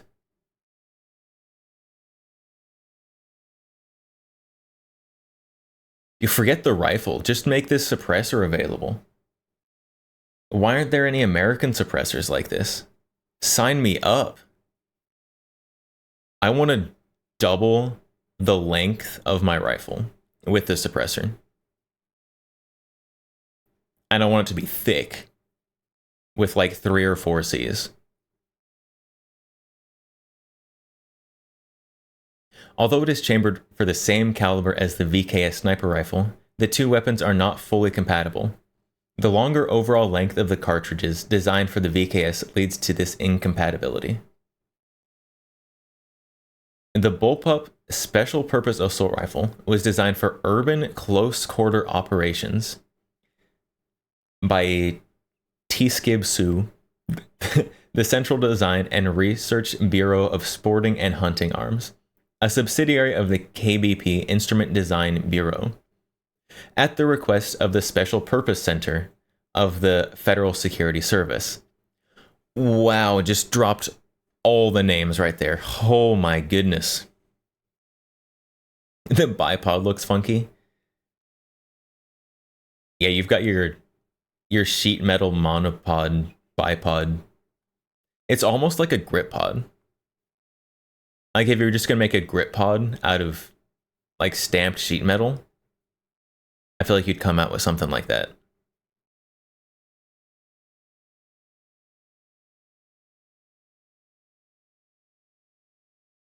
Customer. The FSB is Russia's primary security agency. It plays a crucial role in maintaining national security through various functions, including intelligence gathering, law enforcement, counterterrorism efforts, and border protection, to name a few. The FSB traces its roots back to the KGB, which was dissolved following the collapse of the Soviet Union in 91. The agency underwent several transformations before becoming the FSB. Initially, two agencies were created: the Foreign Intelligence Service for external intelligence and the Federal Counterintelligence Service, established in 1993, later renamed FSB in 1995. So those are the services that make people just kind of disappear in Russia. Those are the guys who do it. Got it. What on earth is this little rocket of a projectile?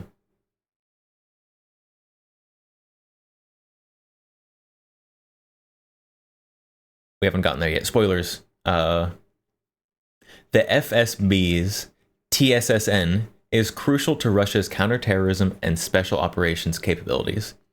Established as part of the FSB, it includes several elite units, such as Alpha Group and Vimpel, tasked with missions requiring specialized weapons to meet different mission sets.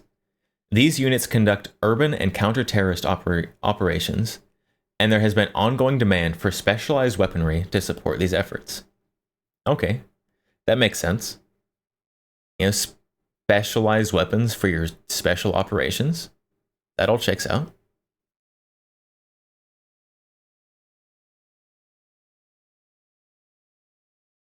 You're amazed that SPAR is not an acronym used by any English rifle program?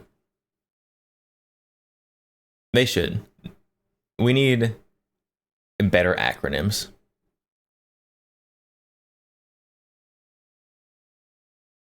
Wait, so 12.7x55 ammunition, the two cartridges on the left.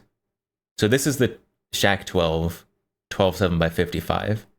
And on the right, this is the VKS ammo. So it's much longer. Looks like the same case length.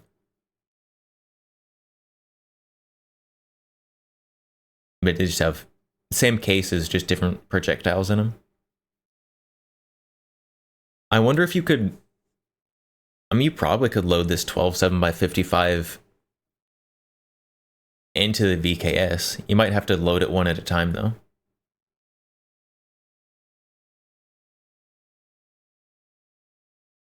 The Shack 12 is designed to chamber the 12.7x55 STS-130 cartridge. Various types of ammunition include the 278 grain. That's pretty big. 18-gram armor-piercing projectile with a steel core, a heavy subsonic projectile weighing 509 grains. That is chonky. With lead core, and a light ball projectile weighing 108 grains, with an aluminum core. And a duplex cartridge, a multi-bullet cartridge containing projectiles weighing 262 grains each. A duplex cartridge? I thought we had already left that technology behind long ago. Okay, okay. History is a flat circle. Additionally, a recent patent has been filed for a triplex cartridge. Muzzle velocities of these rounds average 970 FPS, producing kinetic energy ranging from 595 foot-pounds to 1095 foot-pounds. A diagram of the triple ammo.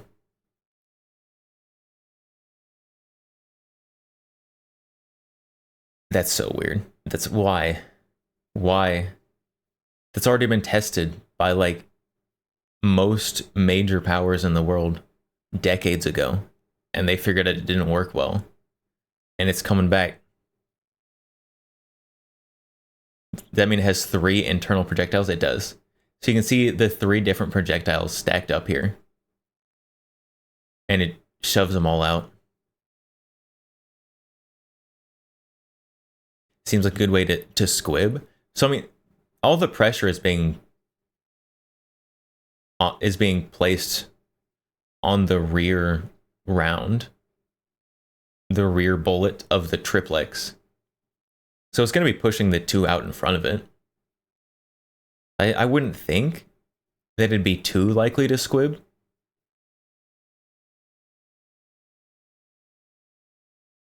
I don't know. It's weird that multiple bullets in the same case is coming back, even though we already discovered that didn't work well decades ago.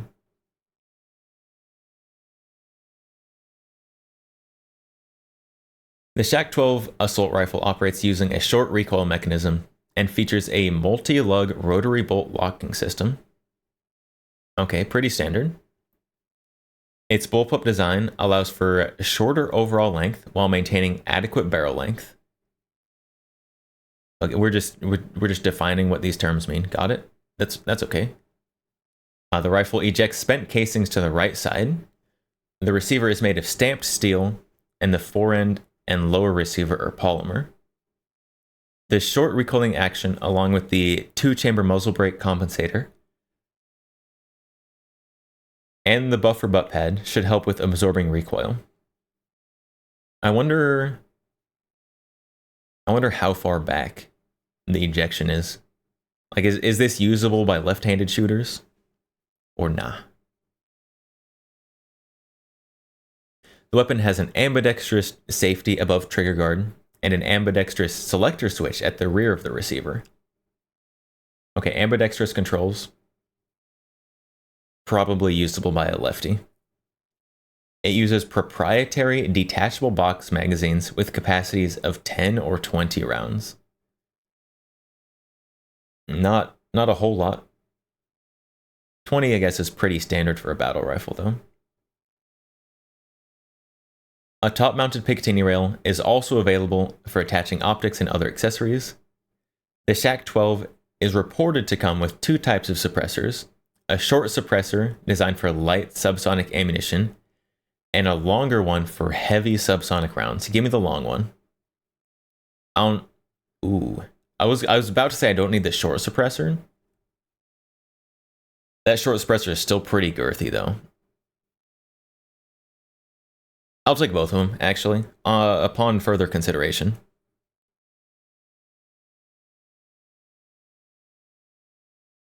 The Americans discovered it didn't work well. Superior Russian Smikolka will surely find a way to make it viable. Of course. Russia will figure out how to make duplex and triplex cartridges work, I'm sure.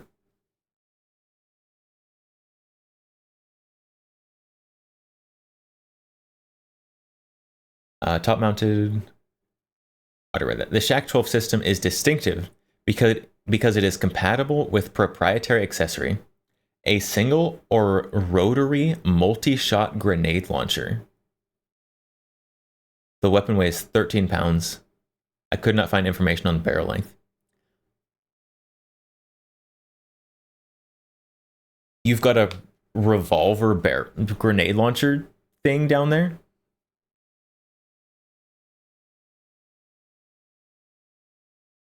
That's kind of cool.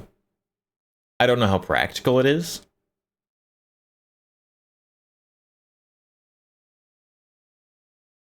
But the rotary underbarrel grenade launcher is kind of cool. CZ Rally, hello, welcome. Left-handed shooters don't exist in Soviet Russia. It's true. What is it, underbarrel thing? Revolver grenade launcher. Underbarrel revolver shoots grenades.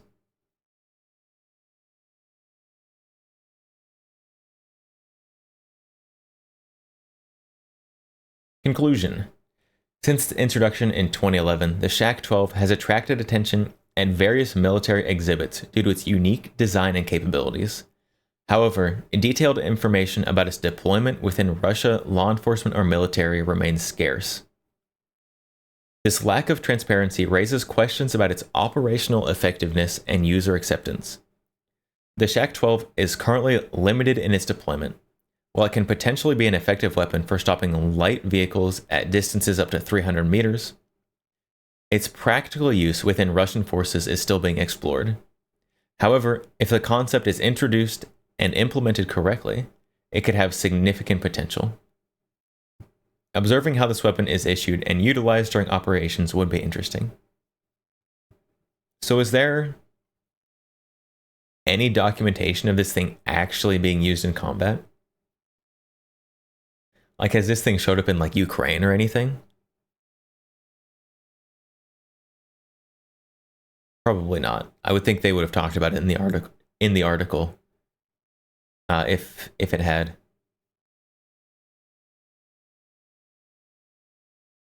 Oh, the suppressor. I want it. I want the gun too, but the suppressor. That's a nice suppressor.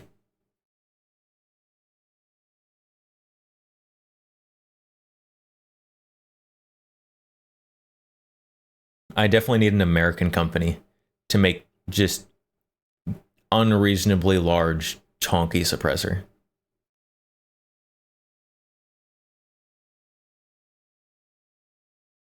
Why does it not exist? First duplex rounds, now revolving underbarrel grenade launcher. They really are just copying Project SPIW.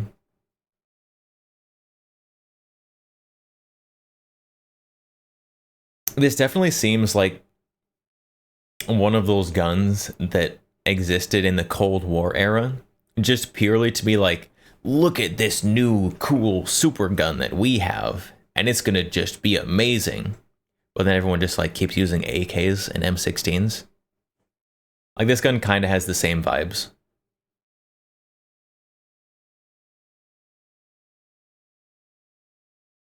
The vibes go hard though, so I want it.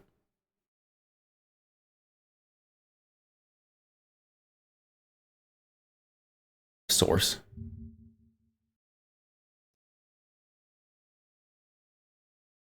We can watch the source. Only 5 minutes.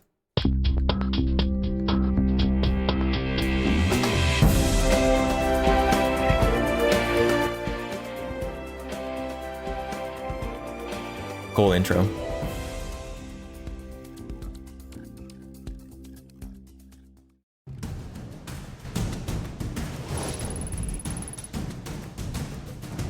(12-7) Heavy Assault System Shack-12. Wait, he didn't shoot it.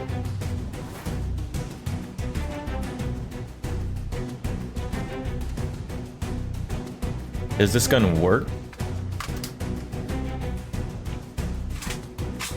Here we go. Here we go.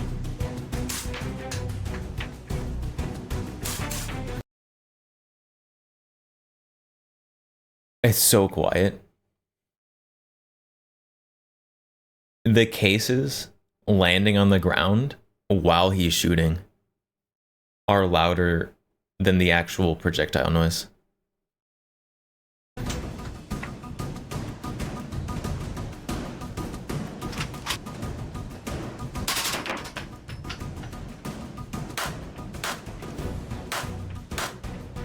It goes shack shack.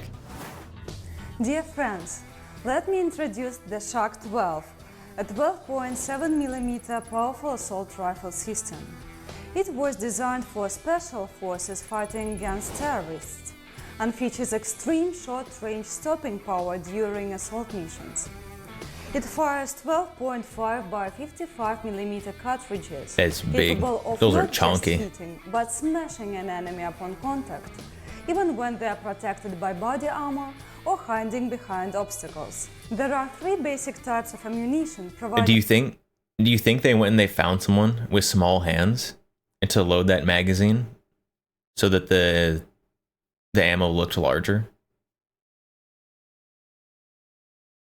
If I was making a video, I would do that for sure. for tactical versatility, and you choose among this armor depending on the mission. This is a round with a heavy subsonic bullet inside. It is used together with a silencer and hits soft-skinned targets at 200 meters with a silent, unnoticeable shot. It has a short and heavy bullet inside, providing guaranteed knockdown of the target upon contact. This round has a light supersonic bullet inside, featuring no ricochet effect and having high stopping power, hitting targets at 100 meters. This relatively short effective range of fire 100 meters is very sufficient short. for close quarters combat. The main feature of this bullet is its high stopping power and no ricochet, so it's less likely to hit your people or innocent hostages. The armor-piercing round... Yo, Russia caring about hostages?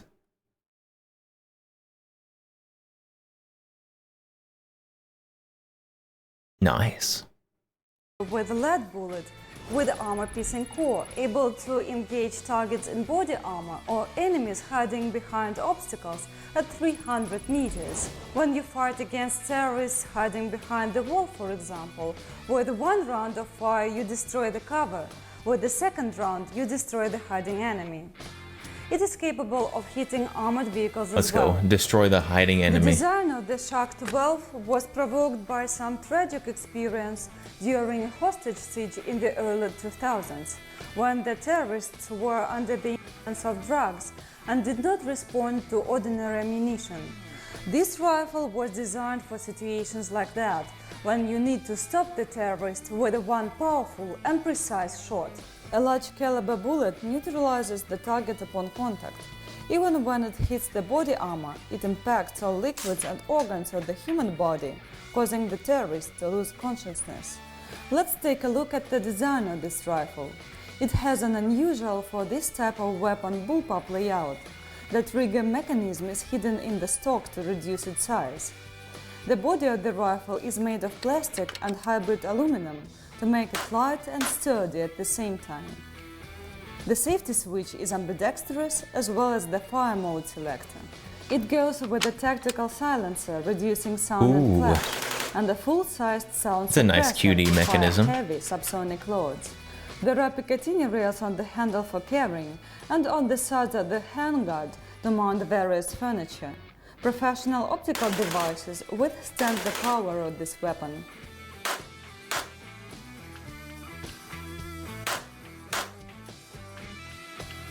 When you The hold short this suppressor rifle seems in your arms, you the short suppressor seems very not as effective as the long suppressor. They also might have been using supersonic ammo in that one. feel the enormous power hidden under its surface. It has huge stopping power, preventing from tiring exchange of fire. This is the weapon of choice for most dangerous situations where the safety of innocent people is top priority.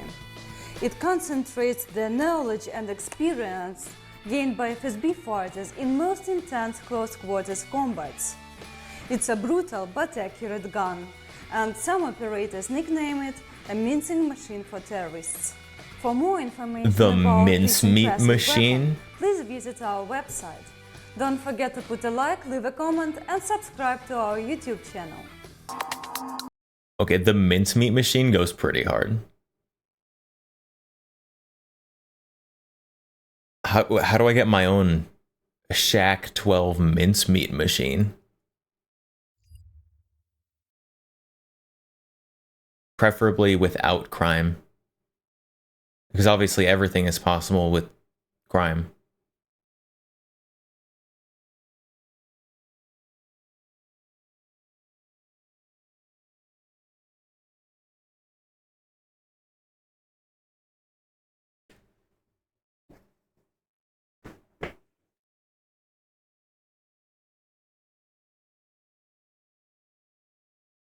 That's pretty cool. I want the big suppressor. I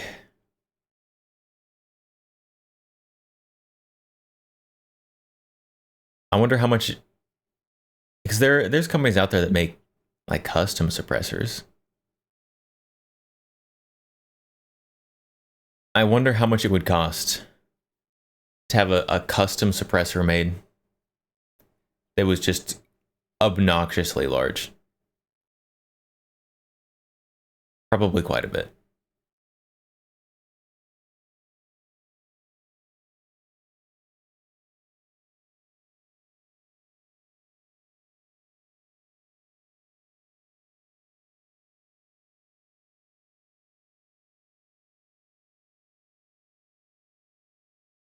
What time is it? It's already 12 after 12:30. Yes, I started a little late today.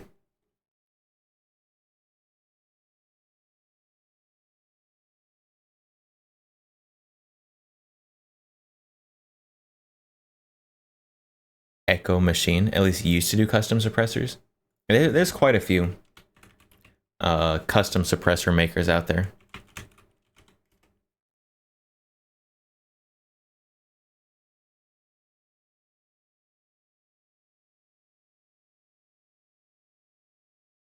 It looks like these guys probably do.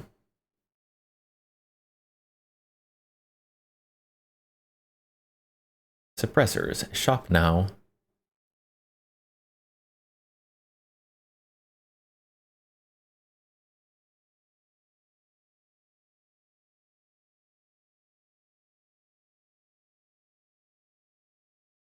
I don't see any like specific custom suppressor options on here.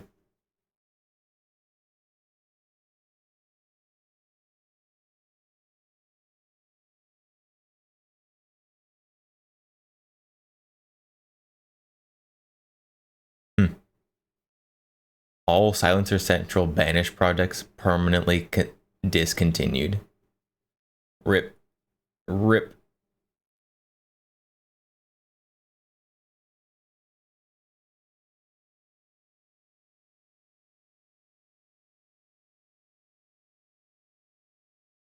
Mao hopping to sleep.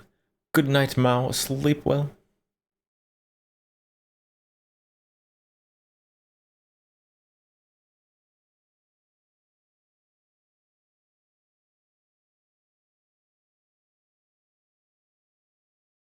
Maybe I may or may not like try and see if someone will give me a rough quote for how much a super large suppressor would cost. I don't know what I'd put it on. If you have a suppressor like that, you got to put it on something cool.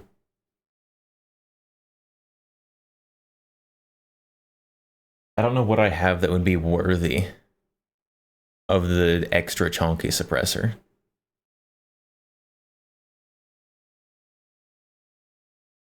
Like if I had the SBR XCR, absolutely it'd be that one. I don't have the SBR yet though, because I'm a little lazy, and also the SBR kit is a little expensive.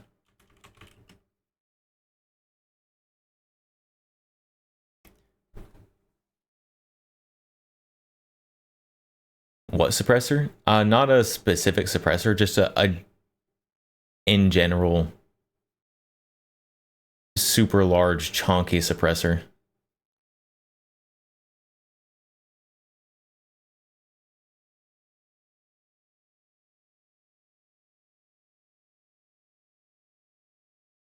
Oh, oh no, CZ. You got the Legacy Sports tactical lever yet.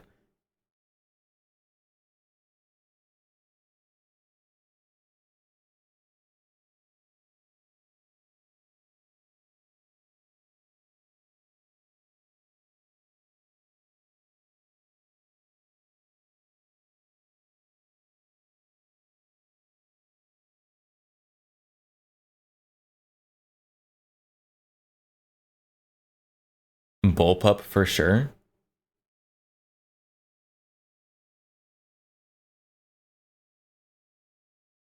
And I feel like the XCR in like SBR 300 blackout could go pretty hard with a really large suppressor.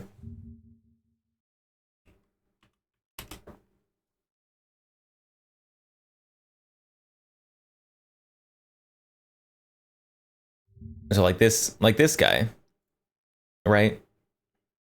He's got the XCR SBR, which is like an average suppressor on it. Like imagine if the diameter of this suppressor took it all the way up to be in line with the Picatinny rail.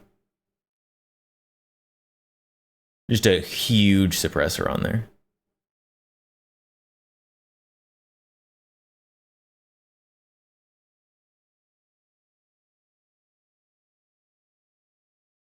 YHM Fat Cat.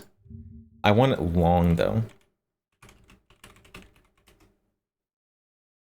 So the YHM Fat Cat, the Yankee Hill. So it's a super chunky suppressor, but it's also super short. I want something that's super chunky and long. What's the diameter? Yeah, 4. Oh, wait, length, width, diameter. Oh, it's only 2 inches. Only 2-inch diameter. See, I want like a 3 or a 4-inch diameter suppressor. That's like 8 to 10 inches long, maybe more, maybe 10 to 12 inches long.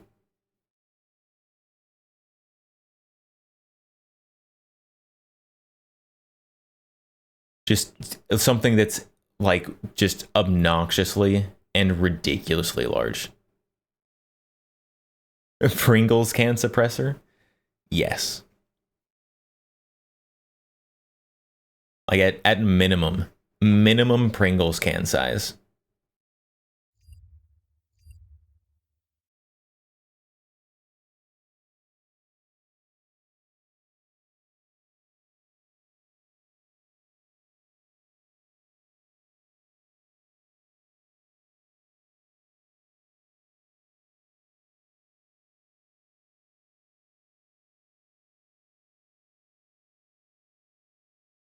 Yeah, the problem is, so the conversion kit for XCR costs $400. And then on top of that, you got tax stamp.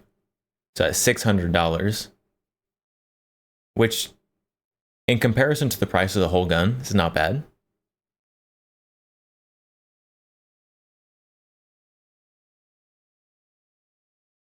It's still quite a bit of money though.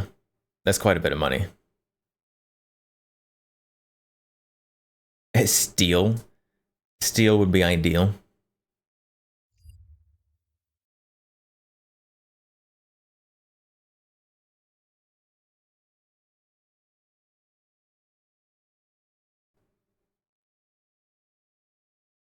I just wait for my, I guess, honestly, like making a suppressor yourself is pretty easy. Like you just gotta, I guess, form one a suppressor.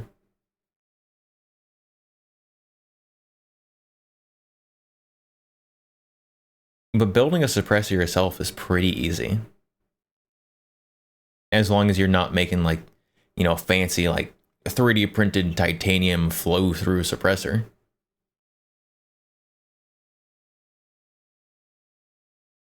But honestly, it would probably be pretty easy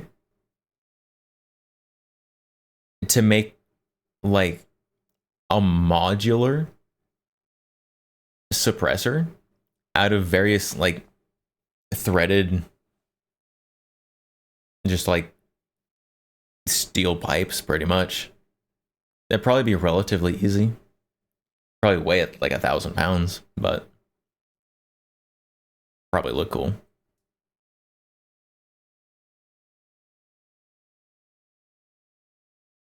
I don't know. I'm kind of lazy. I don't, I don't know if I have the patience to form a suppressor made by myself.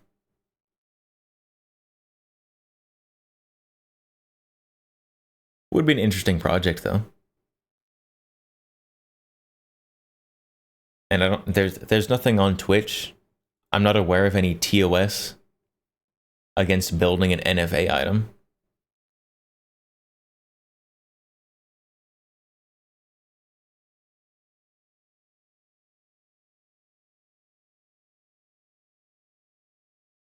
I don't know.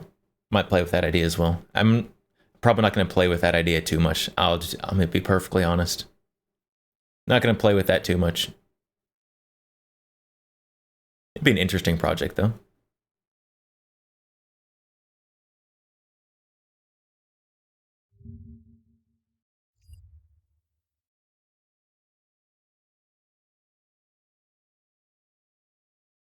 All right, chat. It is almost 1 in the morning. I do have to be up in approximately like 6 hours. So it was a little bit of a shorter stream today, unfortunately. I do think though we're gonna have to end it so that there's any chance of me waking up on time.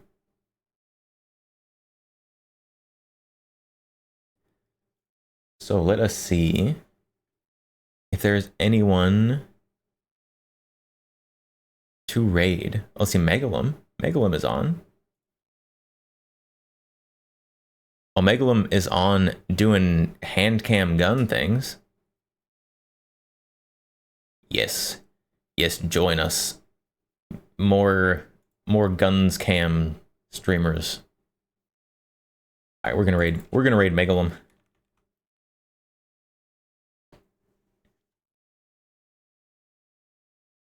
So we are going to raid out. We're going to raid Megalum, who is currently doing hands cam gun stuff. Also, maybe playing a bit of Tarkov.